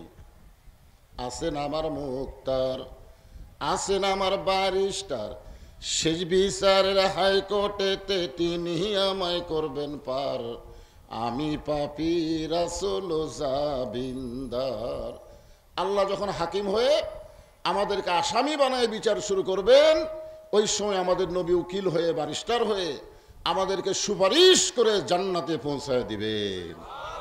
এই কথাই নবী তার চাচাকে বলেছেন, চাচা খালি একটা বার বলেন, লা ইলাহা ইল্লাল্লাহ মুহাম্মাদ রাসূলুল্লাহ, আমি আপনার হাত ধরে আপনাকে জান্নাতে পৌঁছায় দেব। চাচা উত্তরে বললেন, বাবা মরি যখন যাচ্ছি বাপদাদার ধর্ম ছাড়বো না। এখান থেকে প্রমাণ হলো, যে যে ধর্মের মধ্যে জন্ম নেয় মনে করে তার ধর্মে আসল। আসল কি সব ধর্ম আসল? এটা কে জানে? ধর্মের মালিক যিনি, ধর্মের মালিক কে? আরো জোরে বলেন। সে আল্লাহ বলেছেন, ইন্নাদ-দীনা ইনদাল্লাহিল ইসলাম, আল্লাহর কাছে মনোনীত জীবন বিধান ধর্মের নাম হলো ইসলাম। আল্লাহ সেই ধর্মের মধ্যে আমাদের কবুল করেছেন। খুশি না বেজার? তাহলে জবান খুলে বলি আলহামদুলিল্লাহ। আল্লাহ আমাদের বিশ্ব নবী। আমাদের নবী কিন্তু শুধু নবী না, এই যে আমরা দরুদ শরীফ পড়লাম, আল্লাহুম্মা সাল্লি আলা সাইয়্যিদিনা। সাইয়্যিদিনা মানে কি? হ্যাঁ, আমরা সকলে বললাম না আল্লাহুম্মা সাল্লি আলা সাইয়্যিদিনা। সাইয়্যিদিনা শব্দের অর্থ হলো আমাদের নেতা। আমাদের নবী শুধু আমাদের নবী না, আমাদের নবী কিন্তু আমাদের নেতা। নেতা এই জন্য আল্লাহ বলেছেন, লাকাদ কানা লাকুম ফি রাসূলিল্লাহি উসওয়াতুন হাসানা। যদি তোমরা সফলতা পাওয়ার চাও তাহলে বিশ্ব নবীকে তোমাদের আদর্শের নেতা হিসেবে গ্রহণ করে নাও। একথা কার? যত বড়ই নেতা হন, আমার নবীর চাইতে বড় নেতাকে হতে পারবে না। যত বড়ই প্রেসিডেন্ট হন, নবীর চাইতে বড় প্রেসিডেন্টকে হতে পারবে না। আপনি যে দিকে যাবেন সেই দিকে আমাদের নবীকে পাবেন। আমরা অনেক সময় খালি নবীর প্রতি দরুদ পড়ি, নবীর প্রতি দরুদ পড়ি, নবীরে সালাম করি মিলাদের ভিতরে, কিন্তু নবীর সমাজ গড়ার কাজে অনেকের দ্বন্দ্ব মনে বাজে। সত্যি যদি আমরা নবীর উম্মত হই তাহলে নবীর আদর্শকে আমাদের গ্রহণ করা লাগবে, ঠিক কিনা বলে? আল্লাহ নবী যখন দুনিয়া থেকে বিদায় নিলেন, এমন সময় কতিপয় সাহাবী উম্মাহাতুল মুমিনিন মা আয়েশার কাছে গিয়ে বললেন, মা, আমরা নবী সম্পর্কে আপনার কাছে একটু জানতে চাই। মা আয়েশা বললেন, নবী সাহাবীরা, তোমরা কি আল্লাহর কোরআন পড়ো না? বলে, হ্যাঁ, আমরা আল্লাহর কোরআন পড়ি। তাহলে কোরআন যদি পড়ে থাকো, নবী সম্পর্কে আবার আমার কাছে জানতে আসলে কেন? আজকে তোমরা শুনে নাও, আল্লাহর কোরআন যেমন, নবী হলেন বাস্তব তেমন। জোরে কোন সুবহানাল্লাহ। এই কোরআনের প্র্যাকটিক্যাল হলো আমাদের নবী। কোরআনে যা আছে নবী সেইটা আমল করে আমাদেরকে দেখায় দিছে। শুধু কোরআনের ওয়াজ শোনার জন্য, ওয়াজ করার জন্য নবী না, নবী গোটা কোরআনকে তার বাস্তব জীবনে আমল করে আমাদের দেখায় দিচ্ছেন। এই জন্য আমাদের নবী শুধু আমাদের নবী না, আমাদের নবী আমাদেরকে নেতা। এ নেতা বলতে কি সমস্যা হচ্ছে? জোরে বলেন। আজকে মসজিদে ইমাম, আরবি শব্দে আমরা বলি ইমাম। ইমাম ইমাম মানে কি? নেতা। কিন্তু নেতা তো আমরা ইমামকে মানি না, যার কারণে আরবিতে ইমাম বলি, নেতা ইমামকে মানি না। সাধারণ এক মানুষকে আমরা নেতা বানাই রাখছি, কিন্তু ইমামকে আমরা নেতা বুঝি না। কেন আমাকে ইমাম? নেতা কে? কয় নেতা ওইটা, ওইটা নেতা, এইটা ইমাম। আসলে আমাদের নবীকে শুধু নবীর মধ্যে রাখলে হবে না, তাকে নেতা হিসেবে গ্রহণ করা লাগবে। ছোট্ট একটা দৃষ্টান্ত দিই। আজকে এখানে মাহফিলের সম্মানিত প্রধান অতিথি আছে, বিশেষ অতিথিবৃন্দ আছে, তারা কিছু বক্তব্য দিবে আপনাদের সামনে, কিন্তু সেটা লোক না হলে কেমন দিবে? এই জন্য এনারা খালি বলতেছে যে ডাকেন, লোকজন ডাকেন। তো লোকজন, আমি মনে করলাম যে আমি আলোচনা শুরু করলে, এর আগে যতবার এখানে আইছি, কয়বার হবে হিসাব আছে আপনাদের? কতবার যে আইছে ঠিক নাই। তো যাই হোক, যতবার আইছে প্রথম লোক থাকে না, কিন্তু ওয়াজ শুরু করার সাথে সাথে গোটা মাহফিল পরিপূর্ণ হয়ে যায়। আমি কি মিথ্যা বলতেছি? কিন্তু আজকে কেন আলাদা একটা ব্যতিক্রম দেখতেছি। কি যে হয়েছে আপনাদের মধ্যে আল্লাহ জানে, আমি জানি না। এই মেলার মধ্যে কতগুলো ছেলে ফেলে খালি ঘুরতেছে, অযথা ঘুরতেছে, রাস্তার মধ্যে দেখেন অযথা ঘুরতেছে। আজকে তারা মাহফিলে আসতেছে না, কারণ কি? এ কারণ অবশ্যই কোরআনের মধ্যে আছে। কোরআন খালি মনে করেন না যে মৌলবি মুন্সির কিতাব। কোরআন আল্লাহ বলেছেন, অনুনাজ্জিলু মিনাল কুরআনি মা হুয়া শিফাউ ওয়া রাহমাতুল লিল মুমিনিন। এর বাংলা অর্থ হলো সব সমস্যার সমাধান দিতে পারে আল কোরআন। আল্লাহ বলেছেন, কোরআনকে যাবতীয় রোগের শিফা হিসেবে মুমিনদের জন্য রহমত স্বরূপ আল্লাহ প্রেরণ করেছে। বলেন সুবহানাল্লাহ। তাহলে আমরা সবাই তো মুমিন। হ্যাঁ, এই জন্যে একটা দৃষ্টান্ত দিয়ে শোনেন, খুব মনোযোগ দিয়ে শুনবেন। আল্লাহ রাসূলের নাতি, অত্যন্ত মহব্বতের নাতি, নাম হলো হোসাইন। নাম কি? হোসাইন। বসে আছেন ঘরের ভিতরে, ঘরের মধ্যে বসে আছেন। এমন সময় ইয়াজিদের কিছু লোক, কার? ইয়াজিদের কিছু লোক হোসাইন রাদিয়াল্লাহর কাছে এসে বলতেছে, হোসাইন, খামাখা গন্ডগোল করে লাভ কি? কথাটা খেয়াল করে শুনবেন। খামাখা গন্ডগোল করে লাভ কি? তোমার নানা হলো বিশ্ব নবী, তোমার বাবা হলো বিশ্ব আলেম, তোমার মা হলো খাতুনে জান্নাত। তুমি এমন একটা বংশ থেকে দুনিয়াতে এসেছো, তুমি খালি ঘরের মধ্যে বসে থাকবা, যা চাবা তাই পাবা। তিনটা কথা বলেছে, তিনটা কথাই কিন্তু ঠিক। তোমার নানা হলো বিশ্ব নবী, ঠিক না? ঠিক না? তোমার বাবা হলো বিশ্ব আলেম, আপনারা বলেন তো হজরত আলীর চাইতে বড় আলিম কেউ ছিল? রাসূল বলেছে আনা মাদিনাতুল ইলমে ওয়া আলী বাবুহা, আমি হচ্ছে এলেমের শহর, আলী হচ্ছে তার দরওয়াজা। নবীর ভিতরে সমস্ত এলেম আলীর মাধ্যমে আল্লাহ দুনিয়াতে প্রকাশ করেছে। তাহলে ওনাদের কথা তো ঠিক, তোমার বাবা হলো বিশ্ব আলেম, তোমার মা হলো খাতুনে জান্নাত, সমস্ত জান্নাতীদের নেত্রী কে হবে? হোসাইনের মা ফাতেমা, ঠিক কিনা বলেন? তাহলে যে তিনটা কথা বলেছে ইয়াজিদের লোকেরা, আপনারা বলেন তো কথা কি মিথ্যা বলেছে? সত্য কথা বলেছে। কিন্তু এই কথা শোনার পরে হোসেন রাদিয়াল্লাহু বসে থাকলেন না, তিনি দাঁড়িয়ে গেলেন। এতক্ষণ বসে আছিলেন, ওনাদের কথা শুনে তিনি দাঁড়িয়ে গিয়ে বলতেছে, রে ইয়াজিদের সামসারা। কথাটা শুনতে কেমন লাগে? রে ইয়াজিদের সামসারা, তোমরা যদি আল্লাহর বান্দা হতে তাহলে তোমরা শুধু আমার নানাকে বিশ্ব নবী বলতা না, আমার নানাকে বিশ্ব নবীর সাথে সাথে বলতা বিশ্ব নেতা। আমার নানাকে তোমরা বিশ্ব নবী হিসাবে স্বীকার করো, কিন্তু বিশ্ব নেতার আসন তোমরা কাকে দিছা? তো ইয়াজিদ মার্কা মুসলমান যারা, তারা আমাদের নবীকে নবী হিসাবে গ্রহণ করবে, কিন্তু নেতা হিসাবে নবীকে গ্রহণ করবেন না। অন্য একজন মানুষকে নেতা হিসাবে মেনে তার পিছনে ঘুরবে। জোরে কোন কথা ঠিক কিনা? কথাটা খেয়াল করবেন। 2 নম্বর প্রশ্ন হলো, আমার বাবা শুধু বিশ্ব আলেম নয়, আমার বাবা হলো বিশ্ব বীর। আপনারা বলেন তো হযরত আলী কি শুধু আলেম ছিল না বীরও ছিল? তাহলে তোমরা বলতেছো আমার বাবা হলো বিশ্ব আলেম, তাহলে বিশ্ব বীর কেন বাদ দিলে? আমার বাবা শুধু বিশ্ব আলেম না, আমার বাবা হলো বিশ্ব বীর। আমার মা শুধু খাতুনে জান্নাত নয়, আমার মা হলো ফাতেমাতুজ জোহরা। জোরে কর সুবহানাল্লাহ। তোমরা একটা বলো, একটা বাদ দাও। তোমরা যখন আল্লাহর বান্দা হবে তবে তোমরা তখন বাদ দিবা না, তোমরা তখন সবই বলবা। কিন্তু এখন কোনো মানুষের যখন চামচা হবা, তখন সবসময় নামাজ পড়া লাগবে না। তো সবসময় লাগবে? যখন হবে চামড়া ঢিল, আল্লাহর সাথে দিব মিল। যখন থাকবে চামড়া টাইট, আল্লাহর সাথে করবো ফাইট। আমার দাদা বেঁচে আছে, বাপ বেঁচে আছে, আমার কাছে আজরাইল আসতে অনেক পরে আসবে, এখন অত দরকার নাই, ভালো হব, দাদা মরুক বাপ মরুক তারপরে হব। এইরকম একটা নফসানিয়াত আমাদের অনেকের মধ্যে থাকে। জোরে কোন কথা ঠিক কিনা? এই নফসিয়াতকে দূর করার জন্য কথাটা বলতেছে, একটু মনোযোগ দিবেন। আমার নানা শুধু বিশ্ব নবী হইলে আমার নানাকে মক্কা থেকে মদিনায় হিজরত করা লাগতো না। আমার নানা যদি বিশ্ব নবী হিসাবে থাকতো তাহলে আমার নানাকে মক্কা থেকে মদিনায় হিজরত করা লাগতো না। কারণ আবু জেহেল আমার নানার কাছে প্রস্তাব দিল, তুমি যদি চাও মক্কার সবচাইতে ধনী মানুষ তোমাকে বানায় দেব, তুমি যদি চাও মক্কার সবচাইতে সুন্দরী মেয়ে তোমার ঘরে দেব, তুমি যদি চাও যত ভালো ভালো খাবার সবই তোমার ঘরে পৌঁছায় দেব। আবু জেহেল নবীকে বলতেছেন। নবী বললেন, এত কিছু আমাকে দিবার চাচ্ছেন, কারণ কি? বলে, কারণ একটাই, তুমি কোরআন শরীফ শুধু ঘরের মধ্যে পড়বা, ঘরের বাইরে আল্লাহর কোরআন যাওয়া চলবে না। তুমি শুধু ঘরের মধ্যে আল্লাহর কোরআন পড়বা, তুমি যা বলবা আমরা তাই শুনবো, কিন্তু এই কোরআন বাহিরে নিয়ে যাওয়া যাবে না। বাহিরে গেলেই আমাদের মতন ইয়াজিদের ভুয়া নেতৃত্ব চলবে না। আল্লাহর কোরআনকে যখন জনগণ বুঝবে তখন তোমাকেই তারা আসল নেতা হিসেবে গ্রহণ করে নেবে। আল্লাহ রাসূল কি বললেন? যে তোমরা যা দিবার চাচ্ছ সেইটা তো দূরের কথা, যেটা কোনোদিনও দিবার পারবা না, যেটা কোনোদিনও দিবার পারবে না। আমার ডান হাতে যদি সূর্য দাও আর বাম হাতে যদি চন্দ্র দাও, এক মুহূর্তের জন্যে আল্লাহর কোরআনের দাওয়াত দেওয়া থেকে আমি নবী পিছপা হব না। জোরে কোন সুবহানাল্লাহ। চিন্তা করছেন?